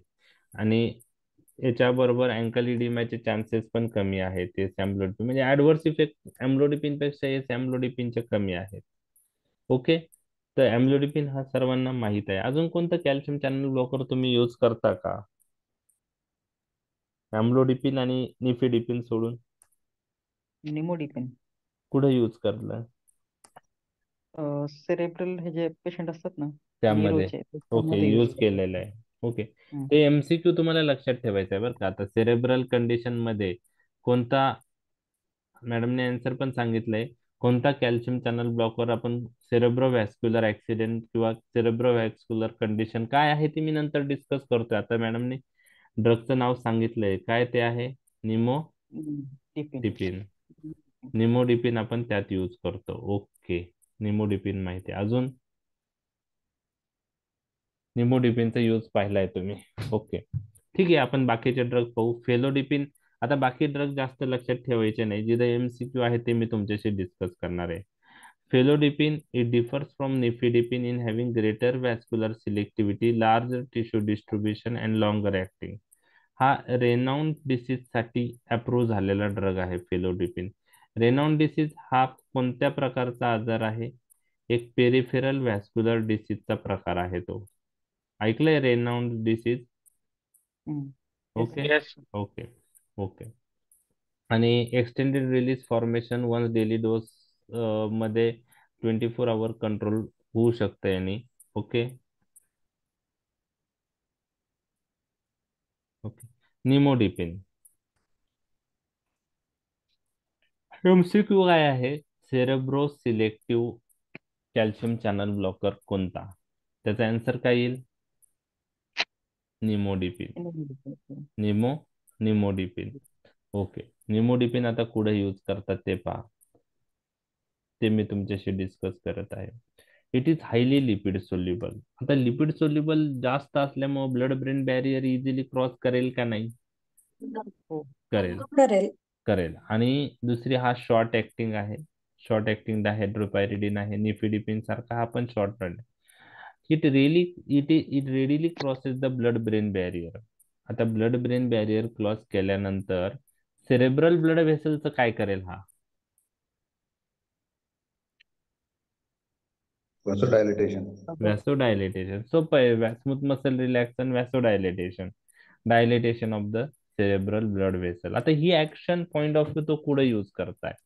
हा ऍक्शन पॉइंट ऑफ व्ह्यू ते कुठे यूज करताय पहा. ओके. ओके. आता एखाद्या सब अॅरोक्नॉइड हिमोरेजचा पेशंट आहे. कसला? सब अॅरोक्नॉइड हिमोरेज किंवा कंजेनायटल इंट्राक्रॅनियल अॅन्युरिझम रप्चर झालेला पेशंट आहे. ओके. बरोबर आहे. काय झालंय पेशंटला? सबअरेक्नॉइड हिमोरेज, किंवा एखाद्या पेशंटला सपोज अॅन्युरिझम माहित आहे ना तुम्हाला? अॅन्युरिझम, हो. काही ठिकाणचे ब्लड वेसल असे फुगलेला असतात, बरोबर आहे. ओके, असं बरोबर. बेंड आलेलं असतं, ते कधी फुटू शकतं. अॅन्युरिझम थिन झालेली असते तिथली साईडची ब्लड वेसल, आणि त्यामुळे ते ब्लड वेसल जसं टायरला बेंड येतं तसं ते अॅन्युरिझम मध्ये ते बेंड आलेलं असतं, सपोज आपण असं म्हणून सोप्या भाषेत सांगतोय मी, आणि ते रप्चर होऊ शकतं अॅन्युरिझम, बरोबर आहे. आणि रप्चर झालेला अॅन्युरिझम असेल किंवा सब अरेक्नॉइड हिमोरेज असेल, तर ज्यावेळेस सब अरेक्नॉइड हिमोरेज होतं, ओके, ज्यावेळेस सब अरेक्नॉइड हिमोरेज होतं किंवा ज्यावेळेस कंजेनेटल इंट्राकॅन्युअल अॅन्युरिझम रप्चर झाला, तर त्यावेळेस ब्लड लॉ, बरोबर आहे, ब्लड व्हेसल मधलं जे ब्लड आहे ते कशात जातं? टिश्यू मध्ये येतं, बरोबर आहे, ब्रेन टिश्यू मध्ये. तर याला रिस्पॉन्स म्हणून बॉडी सेरेब्रल ब्लड व्हेसलचं काय करते? व्हॅसोस्पाझम करते. ही रिफ्लेक्स ऍक्शन झाली बॉडीची, बरोबर आहे. काय करते? सेरेब्रल व्हॅसोस्पाझम करते. सेरेब्रल व्हॅसोस्पाझम झाल्यामुळं ब्रेनच्या काही पार्टचा रक्त पुरवठा काय होईल? कमी होऊन जाईल तिकडे. कमी होईल, कमी होऊन जाईल, बरोबर आहे. ठीक आहे. तर एखाद्या पेशंटला सब अरेक्नॉइड हिमोरेज झालेला आहे किंवा एखाद्या पेशंटला अॅन्युरिझम रप्चर झाला, तर रिफ्लेक्सली काय होतं बॉडीमध्ये? सेरेब्रल व्हॅसोस्पाझम होतं, बरोबर आहे. आता ते जर प्रिव्हेंट करायचं असेल किंवा झालेलं सेरेब्रल व्हॅसोस्पाझम ट्रीट करायचं असेल, तर सेरेब्रल व्हॅसोडायलेटर ड्रग आपल्याला देणं गरजेचं आहे. आणि त्यासाठी आपण कोणता कॅल्शियम चॅनल ब्लॉकर यूज करतो? निमोडेपिन. निमोडिपिन. लक्षात आलं? So nimodipine is approved for the prevention and treatment of neurological deficit due to cerebral vasospasm. It is occurred after subarachnoid hemorrhage or after rupture of aneurysm. लक्षात आलं? लक्षात आलं निमोडिपिन कशासाठी use करतो आपण? हो sir. Okay, okay. To prevent or to treat neurological deficit due to cerebral vasospasm which takes place in response to subarachnoid hemorrhage or rupture of congenital intracranial aneurysm. Okay, ठीक आहे. तर निमोडिपिनचा एमसीक्यू लक्षात आला? Selective. Cerebro selective. आता निकारडिपिन आणि नायट्रेन डिपिन विषयीचे काही MCQ आपण डिस्कस करणार आहोत. पहिले नायट्रेन डिपिनचे 2 एमसीक्यू मी तुमच्याशी डिस्कस करणार आहे. Nitrendipine is the calcium channel blocker which has additional N O releasing property. What is N O? Nitric oxide. Very good. Nitric oxide Oxide. releasing property. So which calcium channel blocker acts by nitric oxide releasing also, or which calcium channel blocker has additional nitric oxide releasing property? Answer is nitranedipine.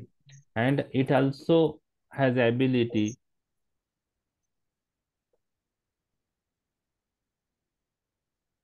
to inhibit phosphodiesterase enzyme. आता nitric oxide release झाल्यामुळे कसली synthesis वाढते हे तुम्हाला लक्षात ठेवायचं आहे की नायट्रिक ऑक्साईड जिथं वाढतो तर nitric oxide smooth muscle relax करतो वेसलचे आणि व्हॅसोडायलेटेशन होतं. तर स्मूथ मसल रिलॅक्स कशामुळे होतं? सायक्लिक जीएमपी ची लेवल तो वाढवतो. ओके, नायट्रिक ऑक्साईड कसली लेवल वाढवतं? Cyclic GMP. आता नायट्रेन डिपिन नायट्रिक ऑक्साईडचं रिलीज वाढवतो. नायट्रिक ऑक्साईड रिलीज झाल्यामुळे सायक्लिक जीएमपी ची सिंथेसिस काय होईल? वाढेल, आणि त्याच्यामुळे स्मूथ मसल काय होतील? रिलॅक्स होतील. अजून एक ऍक्शन नायट्रेन डिपेनची आहे, जो सायक्लिक जीएमपी तयार झालेला असतो, ओके, ते मेटाबोलाइज करायचं काम फॉस्फोडायस्टेरेज एन्झाईमने होतं. जसं सायक्लिक केएमपीच्या मेटाबॉलिझमसाठी फॉस्फोडायस्टेरेज एन्झाईम लागतं, तसंच सायक्लिक जीएमपीच्या मेटाबॉलिझमसाठी पण सॉरी सायक्लिक एएमपीच्या मेटाबॉलिझमसाठी लागतो मेनली, आणि सायक्लिक जीएमपीच्या पण लागतो. तर फॉस्फोडायस्टेरेज एन्झाईम फॉस्फोडायस्टेरेज एन्झाईम हा सायक्लिक एएमपीच्या मेटाबॉलिझमसाठी लागतो. तर सायक्लिक एएमपीच्या मेटाबॉलिझमसाठी फॉस्फोडायस्टेरेज एन्झाईम लागतो, त्यामुळं सायक्लिक एएमपीचं कन्व्हर्जन 5' मध्ये होतं. तर नेट्रेनडिपिन फॉस्फोडायस्टेरेज एन्झाईमला पण इनिबिट करतो. तर फॉस्फोडायस्टेरेज एन्झाईम इनिबिट झाल्यामुळं कसली लेवल वाढेल? Cyclic cyclic AMP. Cyclic AMP. आणि सायक्लिक एएमपी पण व्हॅसोडायलेटेशन करतो. लक्षात आलं? तर हे नायट्रिन डिपिनला ऍडिशनल व्हॅसोडायलेटरी प्रॉपर्टी, दोन व्हॅसोडायलेटरी प्रॉपर्टी, एक नायट्रिक ऑक्साईड रिलीजिंग प्रॉपर्टी आहे आणि दुसरी कोणती आहे? फॉस्फोडायस्टेरेज इनहिबिटिंग प्रॉपर्टी आहे. Both action contribute to vasodilatory action. आणि आपण नायट्रिन डिपिन हायपरटेन्शन अंजायनामध्ये यूज करू शकतो. निकार्डिपिन नावाचा जो ड्रग आता मार्केटमध्ये आपण पाहिलेलं म्हणजे रिसेंटली आलेला आहे, त्याचं रोल काय आहे ते मी तुमच्याशी डिस्कस करतोय. तर हा वसायको सिलेक्टिव्ह शॉर्ट ऍक्टिंग डायहायड्रोपायरिडिन आहे आणि त्याला प्रिडॉमिनंट ऍक्शन करोनरी आणि सेरेब्रल ब्लड व्हेसलवर आहे. तर आता हा ड्रग कशासाठी अप्रूव्ह झालेला आहे ते मी तुमच्याशी डिस्कस करत आहे. हा MCQ आहे. Okay, so it is a water soluble drug निकार्डिपिन available as aqueous solution for which use? IV use. IV And in which condition we use? Hypertensive emergency. आता हायपरटेन्शन इमर्जन्सीसाठी सोडियम नायट्रोप्रोसाइड नावाचा ड्रग पहिले use करत होते. Sodium नायट्रोप्रोसाइड आपण anti hypertensive drug मध्ये तो पाहणार आहे. सोडियम नायट्रोप्रोसाइड ऐकलंय का तुम्ही? हो sir. Yes sir. Okay, ICU मध्ये use infusion in dark bottle. Infusion in dark bottle. Dark bottle sodium nitroprusside. काही वर्षापूर्वी याला ड्रग ऑफ चॉईस म्हणायचे. Sodium nitroprusside is drug of choice in hypertensive emergency. आता त्याऐवजी आपण काय यूज करतो? तो तर यूज करू शकतो, पण आपण आता काय करतो? निकार्डिपिन प्रेफर. काही गाईडलाईन्स मध्ये निकार्डिपिन सांगितलेलं आहे की हायपरटेन्सिव्ह इमर्जन्सी मध्ये, म्हणजे अमेरिकन हार्ट असोसिएशन गाईडलाईन्स आहे, त्यांनी सांगितले की निकार्डिपिन यूज करावं हायपरटेन्सिव्ह इमर्जन्सी मध्ये. अल्टरनेटिव्हली आपण सोडियम नायट्रोप्रोसाइड करू शकतो, पण ड्रग ऑफ चॉईस विचारलं तर निकार्डिपिन आता कन्सिडर होतं हायपरटेन्सिव्ह इमर्जन्सी मध्ये.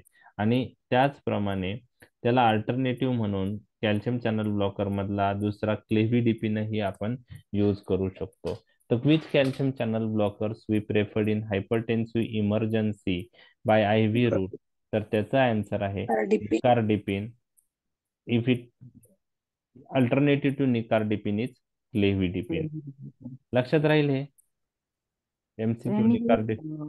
करोनरी सेरिब्रल व्हेसल साठी सांगितलंय ना? नाही, प्रिडॉमिनंट ऍक्शन आहे त्यांची करोनरी आणि सेरेब्रल ब्लड व्हेसलवर, परंतु हायपरटेन्सिव्ह इमर्जन्सी म्हणजे काय म्हणता येईल की प्रिडॉमिनंट ऍक्शन आहे, परंतु ओव्हरऑल हायपरटेन्सिव्ह इमर्जन्सी साठी ही निकार्डिपिन आपण यूज करतो. वॉटर सोल्युबल म्हणून विचारलं की सेरेब्रल व्हेसल वरती पण ऍक्ट करेल का मग सर? सेरेब्रल व्हेसलवर आता वॉटर सोल्युबल जर असेल ना, तर एक लक्षात घ्या, जसं लिवोडोपा आहे. लिवोडोपा पण वॉटर सोल्युबल ड्रग आहे, बरोबर? लिवोडोपा वॉटर सोल्युबल ड्रग आहे. वॉटर सोल्युबल ड्रग पॅसिव्ह डिफ्युजननी ब्लड ब्रेन बॅरियर क्रॉस करत नाही, परंतु काही अदर मेकॅनिझमनी ते ब्लड ब्रेन बॅरियर क्रॉस करू शकतो का नाही? एक्झाम्पल तुम्हाला सांगतो. लिवोडोपा हा वॉटर सोल्युबल ड्रग आहे, पण तो आपण कशात यूज करतो? पार्किन्सोनिझम मध्ये. आणि त्याची ऍक्शन कुठं आहे? ब्रेन मध्ये. मग तो पॅसिव्ह डिफ्युजननी जाणार नाही. पॅसिव्ह डिफ्युजन साठी ड्रग कसा पाहिजे? Lipid soluble. मग हा वॉटर सोल्युबल आहे, तसं लिपोडोपा पण वॉटर सोल्युबल आहे. तर असे ड्रग काय करता? वेगळ्या पद्धतीने ब्लड ब्रेन बॅरियर क्रॉस करतात. जसं लिओडोपा हा अरोमॅटिक अमायनो ऍसिड ट्रान्सपोर्टर वापरतो, म्हणजे व्हेकल वापरतो तो क्रॉस होण्यासाठी. हम्म. तसंच हा वॉटर सोल्युबल असेल तर तो अदर आता ती मेकॅनिझम मला माहित नाही, पण ते अदर मेकॅनिझमनी पण drug blood brain barrier cross होऊ शकतं. बरोबर आहे. तर निकार्डिपिन त्या मेकॅनिझमनी जात असेल ब्रेन मध्ये. लक्षात आलं? हम्म. हो सर. ओके. थँक्यू.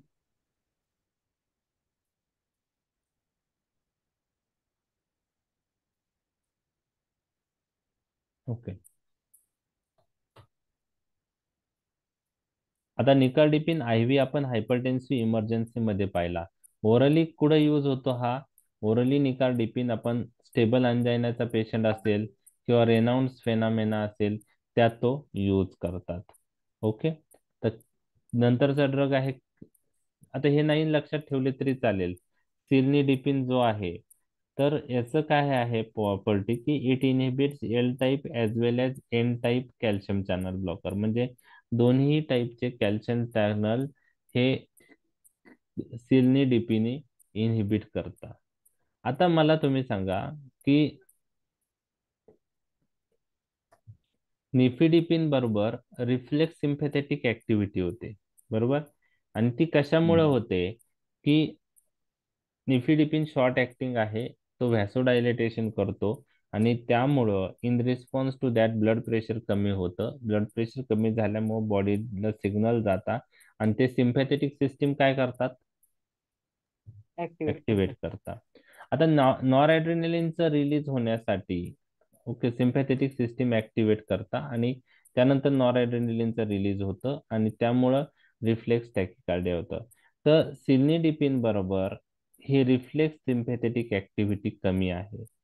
जसं अॅम्लोडिपिन बरोबर कमी होती तसं सिल्निडिपिन बरोबर पण कमी आहे. हायपरटेन्शन आणि अंजायनासाठी ते आपण वापरतो. आता हे सगळे डायहायड्रोपायरिडिन कॅल्शियम चॅनल ब्लॉकर होते.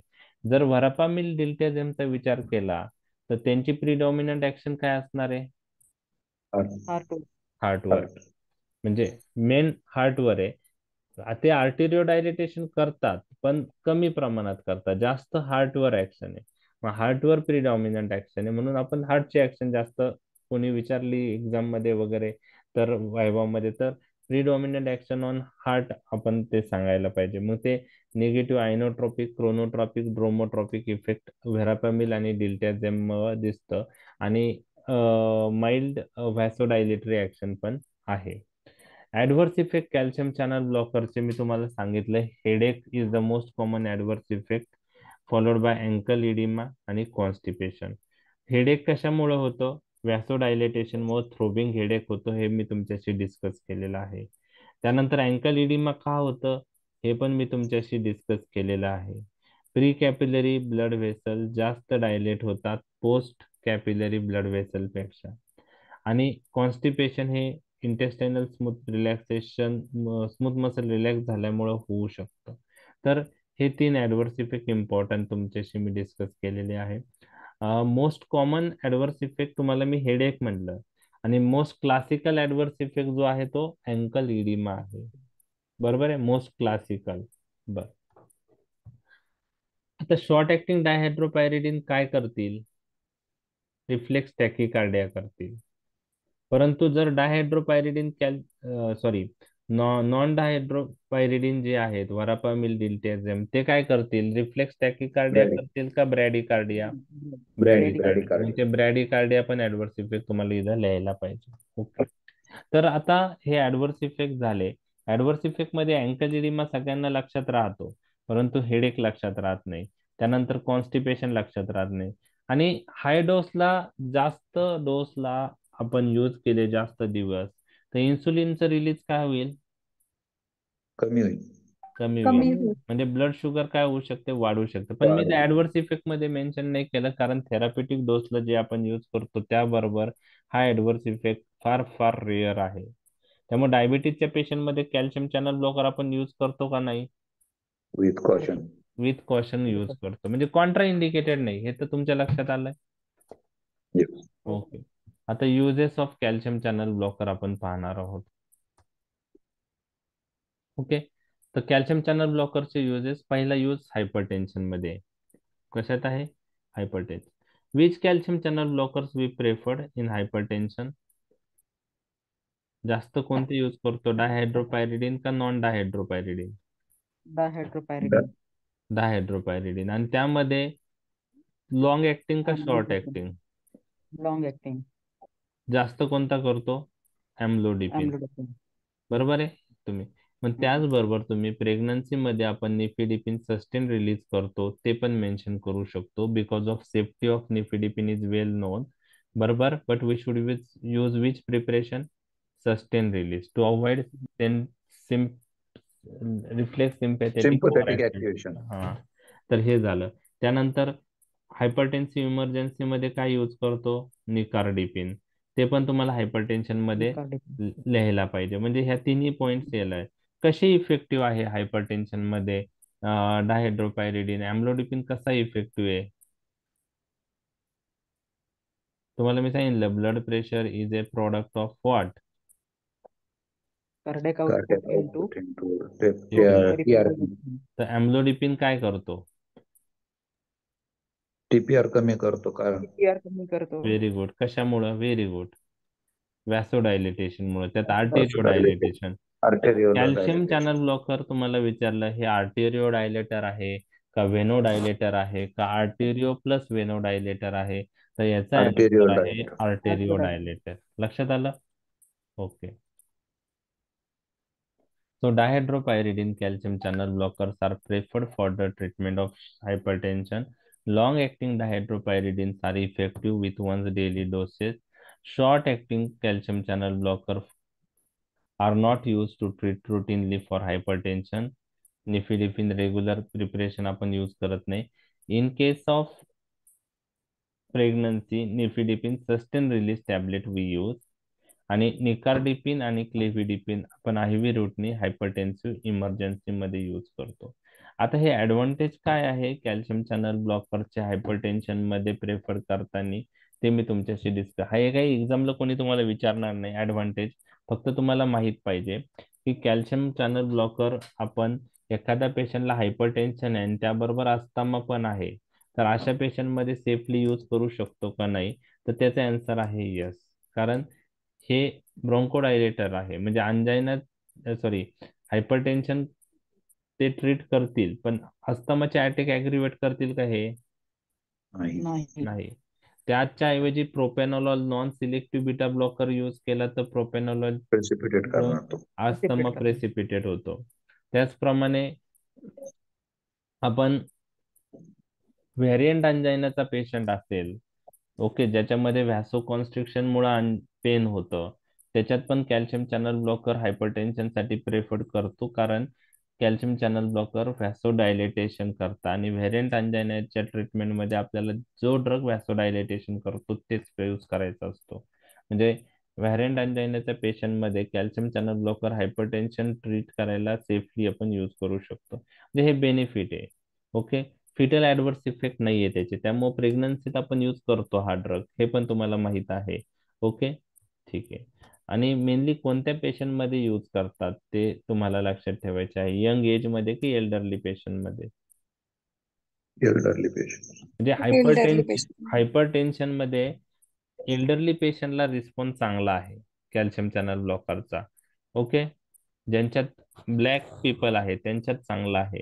ज्यांच्यात लो रेनिन हायपरटेन्शन आहे त्याच्यासाठी चांगला आहे.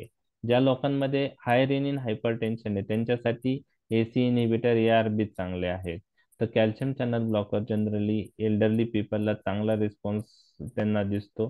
ब्लॅक रेसमध्ये चांगला रिस्पॉन्स दिसतो. आणि लो रेनिन हायपरटेन्शन असेल तर त्यात पण चांगले आहेत. हे काय आहे हे नंतर मी तुमच्याशी डिस्कस करणार आहे. Calcium channel blocker sexual function affect करत, मेल सेक्सुअल फंक्शन अफेक्ट करत नाही. आपण पाहिलं बीटा ब्लॉकर्स, त्यानंतर डायुरेटिक, हे मेल सेक्सुअल फंक्शन अफेक्ट करू शकतात.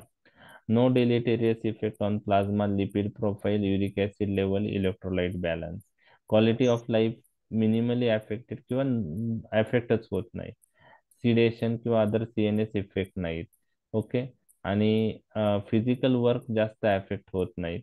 तर हे सगळे काही ऍडव्हान्टेज कॅल्शियम चॅनल ब्लॉकरचे मी डिस्कस केलेत. तर डिटेलमध्ये जाऊ नका, फक्त knowledge point of view advantage तुम्ही लर्न करा. अंजायनामध्ये आपण यूज करू शकतो का कॅल्शियम चॅनल ब्लॉकर? नेफिडिपिन नाही यूज करायला पाहिजे, हे मी तुमच्याशी डिस्कस केलेलं आहे, बरोबर. नेफिडिपिन यूज करायला. आता अंजायना मधले टाइप्स आता तुमच्या लक्षात आहेत का? Classical angina, variant angina. Classical, variant आणि अनस्टेबल. हा, तर एक हा तर क्लासिकल अंजायना मध्ये कॅल्शियम चॅनल ब्लॉकर यूज करतो आपण अंजायना मध्ये, पण लॉंग ऍक्टिंग यूज करायचे. लॉंग ऍक्टिंग डायहायड्रोपायरिडिन आपण यूज केले पाहिजे, बरोबर आहे general. Okay. Non dihydropyridine calcium channel blocker ही अंजायनाच्या पेशंटला आपण क्लासिकल अंजायनाचा यूज करू शकतो. आता मला सांगा, क्लासिकल अंजायना आणि व्हेरियंट अंजायना मध्ये काय फरक होता, आठवतोय? अथेरोस्क्लेरोसिस आणि वासोस्पाझम. अथेरोस्क्लेरोटिक वेसल आणि वासोस्पाझम. ओके. क्लासिकल अंजायनाच्या पेशंट मध्ये काय असतं बघा, क्लासिकल अंजायनाच्या पेशंट मध्ये समजा आता हे ब्लड व्हेसल आहे, करोनरी ब्लड व्हेसल, त्यात ब्लॉकेज तयार झालेला असतं, परंतु जो ब्लड फ्लो होत आहे त्या पर्टिक्युलर पार्टच्या हार्टला, तो ब्लड फ्लो सफिशियंट आहे रेस्टिंग स्टेटच्या, हार्ट म्हणजे रेस्टिंग स्टेटमध्ये. परंतु ज्या वेळेस एखादी हायपर एक्साइटेबल स्टेट येते किंवा पेशंट रेग्युलर एक्सरसाइज करतो, हेवी वर्क करतो, त्या पेशंट मध्ये वर्क ऑफ द हार्ट काय होतं त्यावेळेस? इन्क्रीज होतो, वाढतं. वर्क ऑफ द हार्ट वाढल्यावर ऑक्सिजन डिमांड काय होतो? वाढतो. त्यामुळे ब्लड फ्लो तेवढाच आहे जेवढा रेस्टिंग स्टेटला होता, पण आता वर्क ऑफ द हार्ट वाढल्यावर ऑक्सिजन डिमांड वाढतं आणि तेवढं ऑक्सिजन डिमांड त्या ब्लड फ्लोने फुलफिल होत नाही आणि त्यामुळं तिथं पेन होतो. त्याला क्लासिकल अंजायना असं म्हणतात. लक्षात आलं? Classical angina. व्हेरियंट अंजायना मध्ये काय होतं की नो डाऊट तिथं पण अथेरोस्क्लेरोटिक प्लग तयार झालेला असतं, पण व्हेरियंट अंजायना मध्ये रेस्टिंग स्टेटलाही पेन होतं, रेस्टिंग स्टेटलाही अटॅक येतो, आणि व्हेरियंट अंजायनाचा अटॅक हा ह्या पेशंट मध्ये सडन व्हॅसोस्पाझम झाल्यामुळे होतं. कशामुळं? Sudden coronary vasospasm. तर मग व्हेरियंट अंजायनाच्या पेशंटला कोणते ड्रग उपयुक्त ठरतील, जे ड्रग काय करताय? व्हॅसोडायलेटेशन. मग याच्यामध्ये डायहायड्रोपायरिडिन आणि नॉन डायहायड्रोपायरिडिन मध्ये ब्लड व्हेसलवर जास्त कोणते ऍक्ट होतात? डीएचपी, डायहायड्रोपायरिडिन. डीएचपी करतो आपण, आणि ते काय करतात? व्हॅसोडायलेटेशन करतात. व्हॅसोडायलेटेशन झाल्यामुळं blood flow to the heart काय होतो? इन्क्रीज होतो, इम्प्रूव्ह होतं, आणि ऑक्सिजन सप्लाय जो आहे तो वाढतो. हा. आता क्लासिकल अंजायना मध्ये कॅल्शियम चॅनल ब्लॉकर कोणत्या मेकॅनिझम मुळे इफेक्टिव्ह आहे? इथं व्हेरियंट अंजायना मध्ये करोनरी व्हॅसोडायलेटेशन मुळे आहे.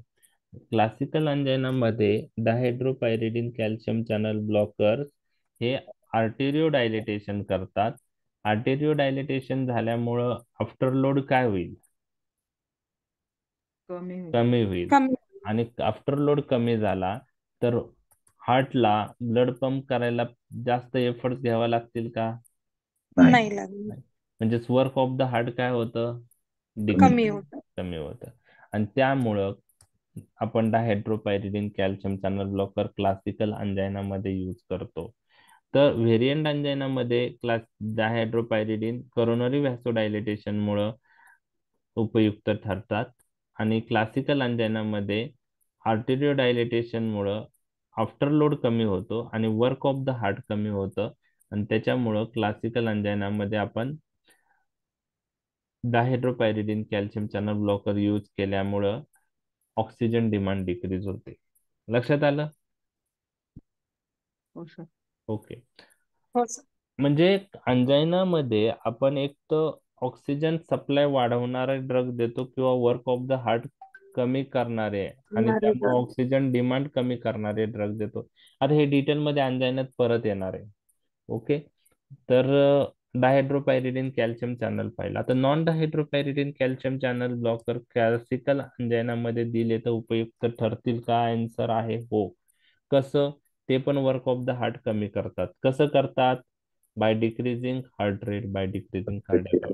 Force of contraction. Okay. By decreasing heart rate, by decreasing impulse generation म्हणजे हार्ट रेट, आणि by decreasing एव्ही conduction contraction work of the heart कमी करतात. म्हणून व्हरापामिल दिल्टेझेम पण क्लासिकल अंजायनामध्ये आपण यूज करू शकतो. लक्षात आलं? येस. कार्डियाक मध्ये दोघांपैकी कोणते यूज करताल तुम्ही मला सांगा. डायहायड्रोपायरिडिन यूज करायला पाहिजे का non dihydropyridine? Non dihydropyridine. Non dihydropyridine. Very good. हे तुम्हाला डिफरन्स लक्षात आला मोर दॅन सफिशियंट यूज मध्ये. Non dihydropyridine verapamil diltiazem we use in supraventricular tachycardia. Supraventricular tachycardia हे यूज केल्याने एव्ही कंडक्शन काय होणार आहे? स्लो होईल का फास्ट? डिक्रीज. Delay होणार आहे. डिले होणार आहे Slow. आणि स्लो होणार आहे, आणि त्यामुळं आपण व्हेंट्रिकलला प्रोटेक्ट करू शकतो. तो सुप्रा व्हेंट्रिक्युलर टॅकिकार्डियामध्ये आपण नॉन डायहायड्रोपायरिडिन व्हरापामिल दिल्टेझेम देतो. ॲट्रियल फिब्रिलेशन फ्लटर मध्ये पण आपण व्हरापामिल दिल्टेझेम देऊ शकतो. बरोबर आहे. अल्टेट फिब्रिलेशन फ्लटर मध्ये आपण डिगॉक्सिन देतो. बीटा ब्लॉकर देऊ शकतो. कॅल्शियम चॅनल ब्लॉकर मध्ये व्हरापामिल देऊ शकतो. लक्षात आलं? ओके. ओके. तर Verapamil is considered as a drug of choice for supraventricular tachycardia. कशासाठी ड्रग ऑफ चॉईस येते? एसव्हीटी. PSVT, सुप्राव्हेंट्रिक्युलर टॅकिकार्डियासाठी. PSVTच्या ट्रीटमेंटसाठी ॲडिनोसिन नावाचा ड्रग आपण यूज करतो. ऐकलंय तुम्ही? Yes, sir. येस. पॅरोक्सिस्मल सुप्राव्हेंट्रिक्युलर टॅकिकार्डिया असेल तर ड्रग ऑफ चॉईस काय आहे? Adenosine. ॲडिनोसिन. Contraindicated in परंतु asthma. येस, अस्थमाच्या पेशंट मध्ये कॉन्ट्रा इंडिकेटेड आहे. मग त्यासाठी अल्टरनेटिव्ह ड्रग कोणता आहे? व्हरापामिल. लक्षात आलं? ओके. पण पीएसव्हीटीच्या प्रोफॅलेक्सिस साठी ड्रग ऑफ चॉईस विचारला, ट्रीटमेंट नाही. पीएसव्हीटीच्या प्रोफॅलेक्सिस साठी तर ड्रग कोणता आहे? Diltiazem. डिल्टेझेम. व्हेरापामिल. व्हरापामिल किंवा डिल्टेझेम म्हणू शकतो. ठीक आहे. तुम्ही म्हणजे आता दोन्ही एकाच ग्रुपचे आहेत. दोन्ही एका ग्रुपचे आहेत. तर non dihydropyridine calcium channel blocker म्हणलं तरी चालू शकतो आपण. बरोबर आहे. लक्षात आलं? प्रोफॅलेक्सिस साठी. ओके. ट्रीटमेंटसाठी पीएसव्हीटीच्या ॲडिनोसिन आहे. परंतु अस्थमा असेल पेशंटला तर ट्रीटमेंटसाठी परत आपण कोणतं यूज करणार? व्हरापामिल. व्हेरापामिल. तर हे झालं अरेथमिया रिलेटेड यूज. Sir, त्याचप्रमाणे excuse me, sir. What is the role of carotid massage in these SVTs? Carotid massage नाही माहित मला सर. मला पाहावं लागेल. सर्च करून सांगतो मी. कमी करतो ते हार्ट रेट मध्ये. हार्ट रेट कमी कर. मेकॅनिझम कोणती आहे? कॅरोटिड मसाज केल्यामुळे काय होतं ते सरांना त्याचा आन्सर पाहिजे बहुतेक. बरोबर ना? हो, sir. कॅरोटिड मसाजचा रोल काय? शेवटी म्हणजे ते It टॅकिकार्डिया helps, कंट्रोल but होणार. how? I don't know. हा, मग तेच कॅरोटिड मसाजचा रोल काय आहे ते आपल्याला पाहिजे, माहित पाहिजे. तर आपण हो, sir. सर्च करू. असेल ते लिटरेचर मध्ये असणार आहे.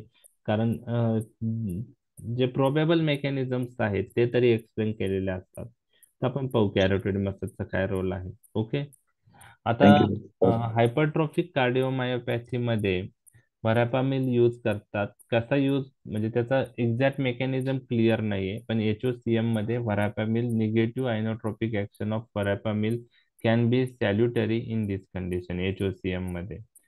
ओके. कंजेस्टिव्ह हार्ट फेल्युअर मध्ये कॅल्शियम चॅनल ब्लॉकर्स आता जास्त प्रेफर्ड करत नाही, कारण क्लिनिकल ट्रायलमध्ये कंजेस्टिव्ह हार्ट फेल्युअरच्या पेशंटमध्ये कॅल्शियम चॅनल ब्लॉकर यूज केल्याने मॉर्बिडिटी मॉर्टॅलिटीची रिस्क वाढते हे दिसून आलेलं आहे. त्यामुळं CHFच्या पेशंटमध्ये आता आपण CCB यूज करत नाही.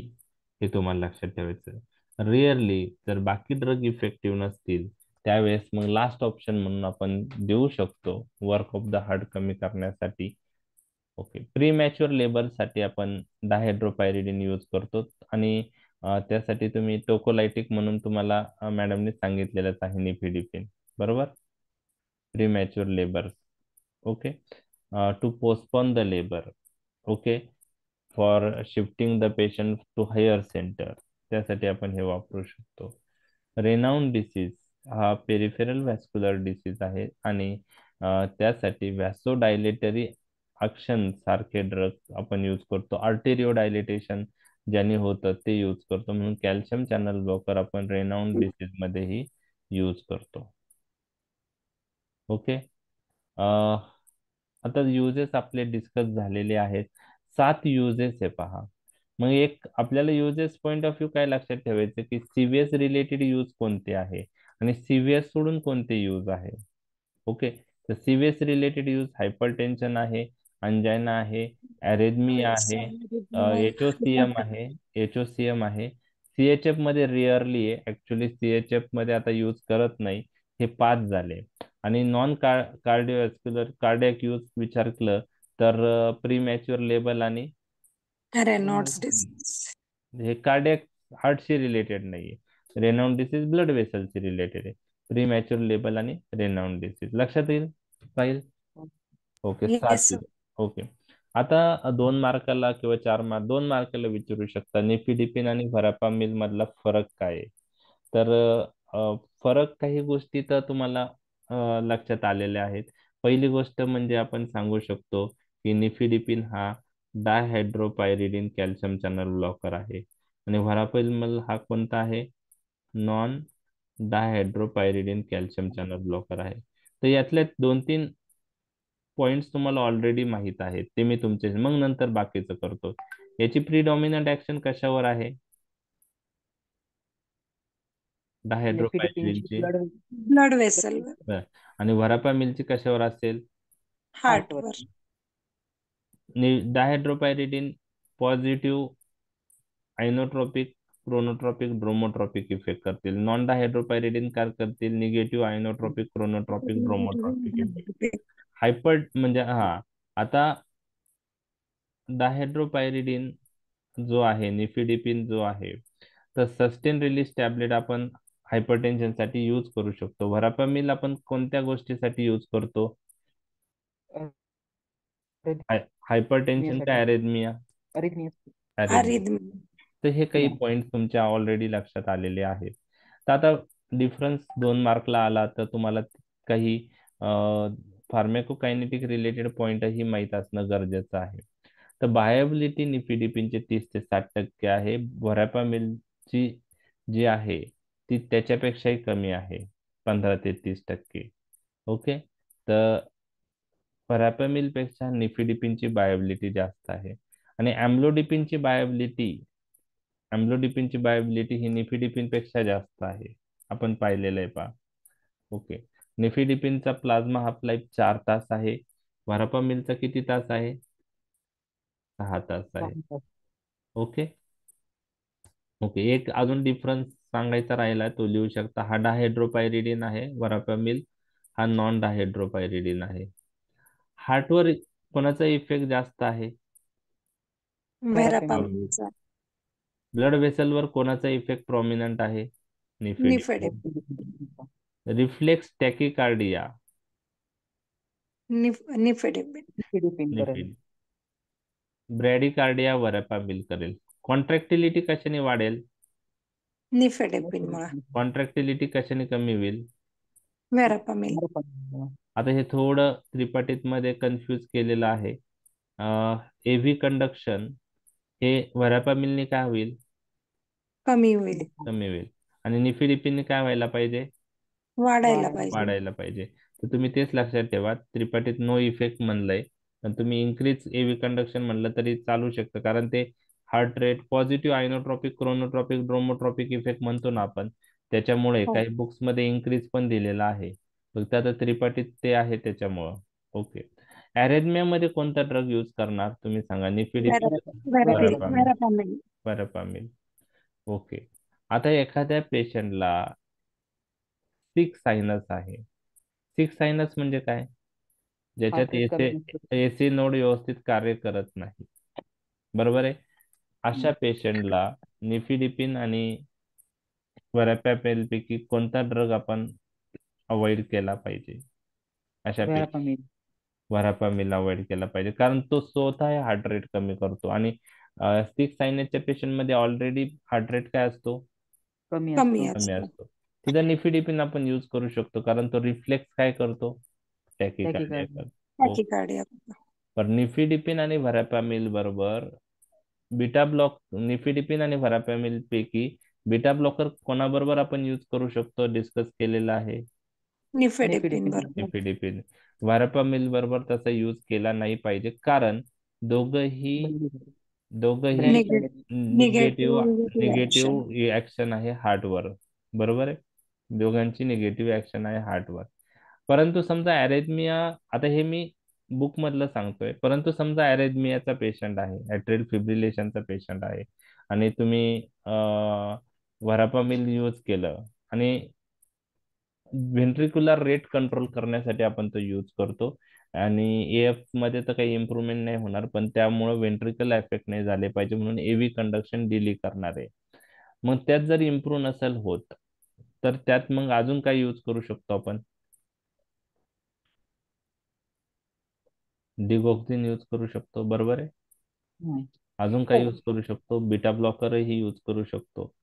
म्हणजे आता वरापामिल आणि बीटा ब्लॉकर एकत्र दिल्याने चान्सेस काय आहेत? एक्सिस ब्रॅडिकार्डियाची. हो. बरोबर आहे. म्हणून वरापामिल आणि बीटा ब्लॉकर कॉम्बिनेशन एकत्र नाही द्यायला पाहिजे. बरोबर आहे. क्लिनिकल प्रॅक्टिस मध्ये तुम्ही काही पेशंट मध्ये असे पाहिलेत का ज्यांना व्हॅरापामिल बीटा ब्लॉकर एकत्र दिले गेलेत? नाही नाही सर. नाही का? वाटायला. ओके. नाही. ओके. तर एखाद्या पेशंटला जर अरेथमिया कंट्रोल होत नसेल व्हॅरापामिल बरोबर, तर काही पेशंट मध्ये काही दिवस बीटा ब्लॉकर ऍड करतात. म्हणजे आता हा क्लिनिकल प्रॅक्टिसचा सिनेरिओ आहे. त्यात ब्रॅडिकार्डियाचे चान्सेस आहे, पण हार्ट रेट ऑलरेडी जास्त आहे, तो कंट्रोलच होत नाही. म्हणून आपल्याला दोन वेगळ्या मेकॅनिझमनी ऍक्ट होणारे आणि हार्ट रेट कमी करणारे कधी कधी द्यावा लागू शकतात. पण त्या पेशंट मध्ये आपल्याला ब्रॅडिकार्डियाची रिस्क तपासली पाहिजे. तर बुकनुसार वरापामिल बीटा ब्लॉकर एकत्र देत नाही. सबलिंगल फॉर्म कोणाचा अवेलेबल आहे दोघांपैकी? निफिडिपिन. निफिडिपिनचा. ओके. आणि व्हरापामिल जो आहे तो ओरली पण आपण देतो, आणि इंजेक्टेबल फॉर्म पण त्याचा अवेलेबल आहे. निफिडिपिनचा इंजेक्टेबल फॉर्म अवेलेबल नाहीये. तर हे डिफरन्सेस नाही. हे डिफरन्स मी तुम्हाला याच्यासाठी दिलाय की 2 मार्काला तुम्हाला आला तर तो लिहिता आला पाहिजे. दुसरं असं पण एखाद्या डिफरन्स येऊ शकतो, डिफरन्स बिटवीन डायहायड्रोपायरिडिन आणि नॉन डायहायड्रोपायरिडिन. तर ठीक आहे. तर मोस्ट ऑफ द डिफरन्सेस हेच आहे, कारण निफिडिपिन काय आहे? डायहायड्रोपायरिडिन, आणि वरापामिल काय? नॉन डायहायड्रोपायरिडिन. लक्षात आलं? म्हणजे तुम्हाला म्हणजे निफिडिपिन येस. वरापामिलच्या ऐवजी जर वर्ड आले डायहायड्रोपायरिडिन आणि नॉन डायहायड्रोपायरिडिनचा डिफरन्स सांगा, त्याचा आन्सर काय येईल? हेच येईल ना? तेच आहे ना, फक्त ओके. बायोसिटी वगैरे चेंज. येस. फक्त त्यात तुम्ही सांगू शकता निफिडिपिन सबलिंग्वेलने अवेलेबल आहे, याच्यामध्ये सबलिंग्वेल रूटने अवेलेबल नाही. आता निफिडिपिन आणि अम्लोडिपिन मधला डिफरन्स काय असू शकतो? एकदा एमबीबीएस ला विचारला होता. आता दोन्ही कोणत्या ग्रुपचे आहेत? डायहायड्रोपायरिडिन. पण त्यात काय डिफरन्स आहे? निफिडिपिन आणि अम्लोडिपिन पैकी कोणता शॉर्ट ऍक्टिंग आहे? निफिडिपिन. बरं. रिफ्लेक्स सिम्पॅथेटिक ऍक्टिव्हिटी कोणाला जास्त आहे? निफिडिपिन. निफिडिपिन. ओके. लक्षात आलं? ठीक आहे. येस.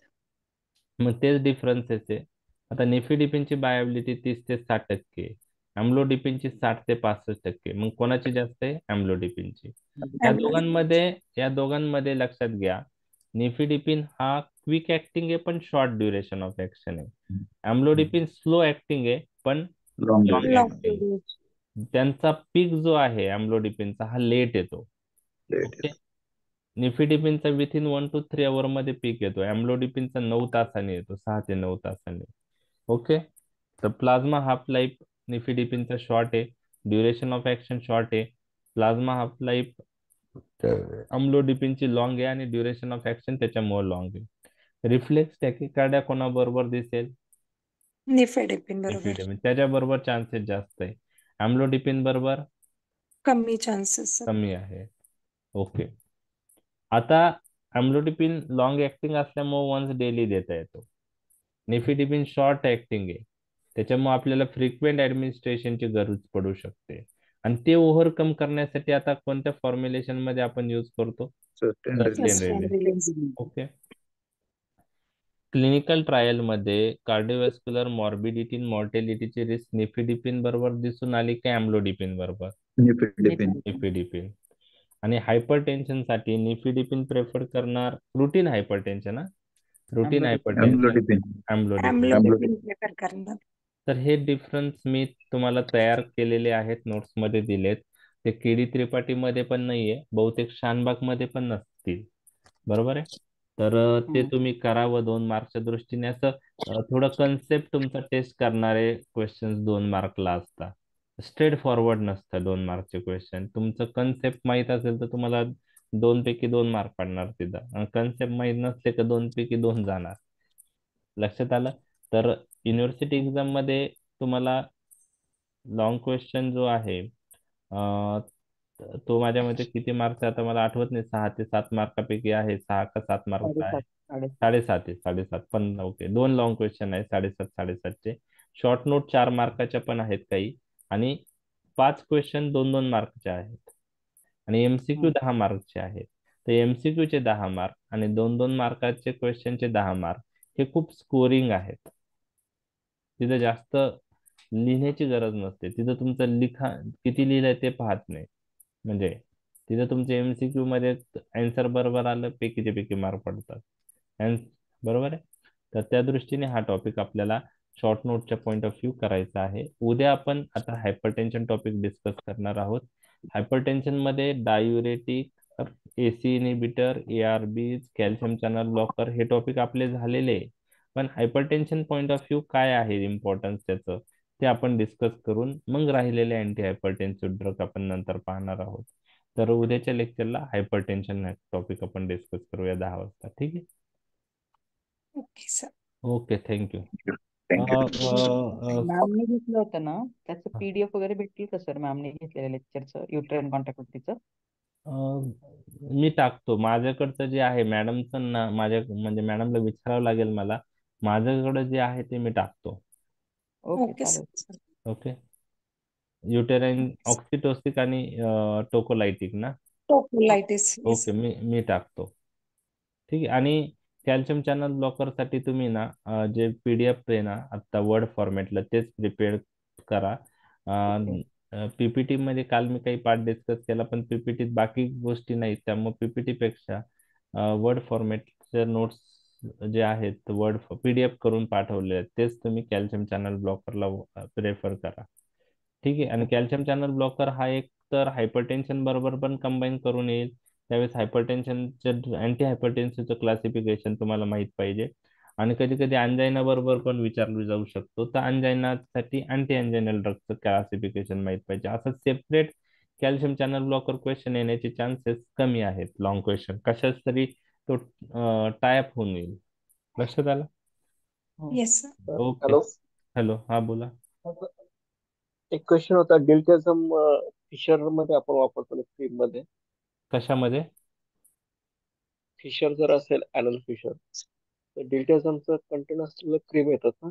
हा, डिल्टेझमचं आता कसं आहे, अॅनल फिशर मध्ये देण्यामागचा उद्देश जो आहे, तर डिल्टेझम हे स्पिंक्टर रिलॅक्स करतं.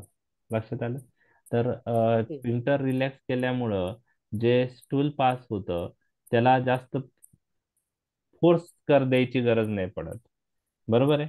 तर तो एक आहे. आणि अॅनल रिजन मध्ये ते फिशर असतं, तर तो एक रिझन आहे डिल्टेझम यूज करण्याचा. आता डिल्टेझम तिथं म्हणजे डिल्टेझमचा जो रोल आहे तो smooth muscle relaxation point of relax. View म्हणजे स्पिंक्टर रिलॅक्स म्हणू शकतो आपण. स्पिंक्टर रिलॅक्स होऊ शकतं. आता त्यामध्ये ते दिला तर तिथल्या ब्लड वेसलवर काय ऍक्शन होईल? Vasodilation. Vasodilatation आता होणार. तुम्ही हे पण पाहिलं असेल की म्हणजे आता पाईल्स, आता फिशर आहे म्हणून ठीक आहे. Vasodilation आणि मसल रिलॅक्सेशन होतं सर. हा अॅनल स्फिंक्टर रिलॅक्सेशन होतं. नाही, स्पिंटर रिलॅक्सेशन होतं, हा मला बेनिफिशियल इफेक्ट वाटतोय. परंतु हा. आता पाईल्स फिशर मध्ये तुम्ही व्हॅसोकॉन्स्ट्रिक्टर पण यूज केलेले असतील पहा. काही क्रीम भेटतात फिनिलेफ्रिन वगैरेच्या. ब्लिडिंग मध्ये होतं सर ते. हा म्हणजे ब्लिडिंग साठी. वासोकॉन्स्ट्रिक्शन ज्या वेळेला ब्लिडिंग होईल ना, हा म्हणजे आता त्यावेळेला ते लागतं. शेवटी आता परंतु हे फिशर मध्ये bleeding is due to pressure of the stools. हा मग त्यासाठी डिल्टेझम आपण यूज करतो. पण तो हा. पहिले माझं म्हणणं काय आहे की जो डिल्टेझम आपण यूज करतो तो फिशर डायरेक्ट त्यांना साठी, स्पिंटर रिलॅक्स साठी देतात, ते ओके आहे. फक्त आता समजा प्रेशरमुळे जे ब्लड वेसल, आता व्हॅसोकॉन्स्ट्रिक्टर ऍक्शन असणारे ड्रग पण आपण काही पाईल्स फिशरच्या केसेसमध्ये टॉपिकली देतो, असे काही प्रिपरेशन आहेत ज्यात फिनिलेफ्रिन कंटेन आहे पहा, किंवा काही व्हॅसोकॉन्स्ट्रिक्टर पॉईंट ऑफ व्ह्यू कंटेन असलेले ड्रग पण आहे. तर ते ब्लड वेसल कॉन्स्ट्रिक्ट करण्यासाठी देतात. तर मला असं वाटतं की जे पाईल्सचे पेशंट आहेत त्याच्यात जास्त व्हॅसोकॉन्स्ट्रिक्टर वाले ड्रग देत असतील. हे डिल्टेझेम फिशर पॉईंट ऑफ व्ह्यू जास्त आहे. पण पाईलच्या पेशंटला पण स्मूथ म्हणजे स्पिंक्टर रिलॅक्स झालं तर इफेक्ट येत असेल ना. हो सर, येतो येतो सर. हा, आता लेझर मध्ये काय करतं, लेझर सर्जरी मध्ये आपण ते तर पाईल्स श्रिंक तर होतातच, पहिली गोष्ट. आणि दुसरी गोष्ट, ते अॅनल स्पिंक्टर रिलॅक्स करतात. लेझर सर्जरीने पण स्पिंक्टर रिलॅक्स करतात अॅनल. Sphincterectomy. तर पहिले आपल्याला लेझरच्या आधी सर्जरीच करायचे. तर लेझर मुळे ते काय आहे की थोडं फास्ट झालं, सोपं झालंय स्पिंक्टर रिलॅक्स करणं, आणि त्यामुळे रिकरन्स परत होण्याचे जे चान्सेस आहेत ते कमी होऊन जातात. तर डिल्टेझेम आहे, परंतु याचा किती इफेक्ट आहे ते नाही सांगू शकत मी, किती इम्प्रूव्ह होतं. कारण पाईल्स फिशरच्या पेशंटमध्ये पेशंट सगळेच ड्रग ट्राय करतो, जे ते ओव्हर द काउंटर भेटतात ते पण ट्राय करतात. म्हणजे पण त्याच्यात किती म्हणजे ड्रग्ज वर किती, म्हणजे फिशरचे काही पेशंटला इम्प्रूव्ह होते, पण पाईल्स वगैरे ते पेशंटला शेवटी जर second degree third degree piles झालं तर शेवटी ते लेझर म्हणजे surgery point of view, Ayurvedic surgery असतील किंवा क्षारसूत्र असेल किंवा लेझर, त्यानेच जास्त चांगला फरक पडतो असं मला वाटतं. ड्रग्ज वर कव्हर होता का patient? Depends upon the stage and patient's cooperation, sir. Depends on the Patient's precautions. If patient doesn't take care of constipation, do whatever, his recurrence is 100%. रिकरन्स 100%. Okay, ठीक आहे. पाईल्स फिशरच्या याच्यावर जे आहे ना ट्रीटमेंट पॉइंट ऑफ व्ह्यू, मागच्या exam मध्ये पण काहीतरी शॉर्ट नोट आली होती बरं का. म्हणजे तुम्हाला ऑलरेडी सगळ्या गोष्टी माहीत असतील पाईल्स फिशरचे treatment point of view. Okay, सर्जरीचा पार्ट जो आहे त्याच्याविषयी आले असेल, मग वेगवेगळ्या टाईपच्या सर्जरीज वगैरे त्या, किंवा स्क्लेरोथेरपी म्हणून असतं एक, इंजेक्शन देतो आपण, त्या गोष्टी आहेत. लेझर सर्जरी आहे, अजून Ligation आहे. लायगेशन आहे. ओके, तर त्या सगळ्या गोष्टीवर तुम्ही लिहू शकता. ठीक आहे, डिल्टेझमचा आला रोल लक्षात. Sir, thank you. Okay, okay, चालेल. Okay, good night. Thank you sir. Good night. Good night. Good night.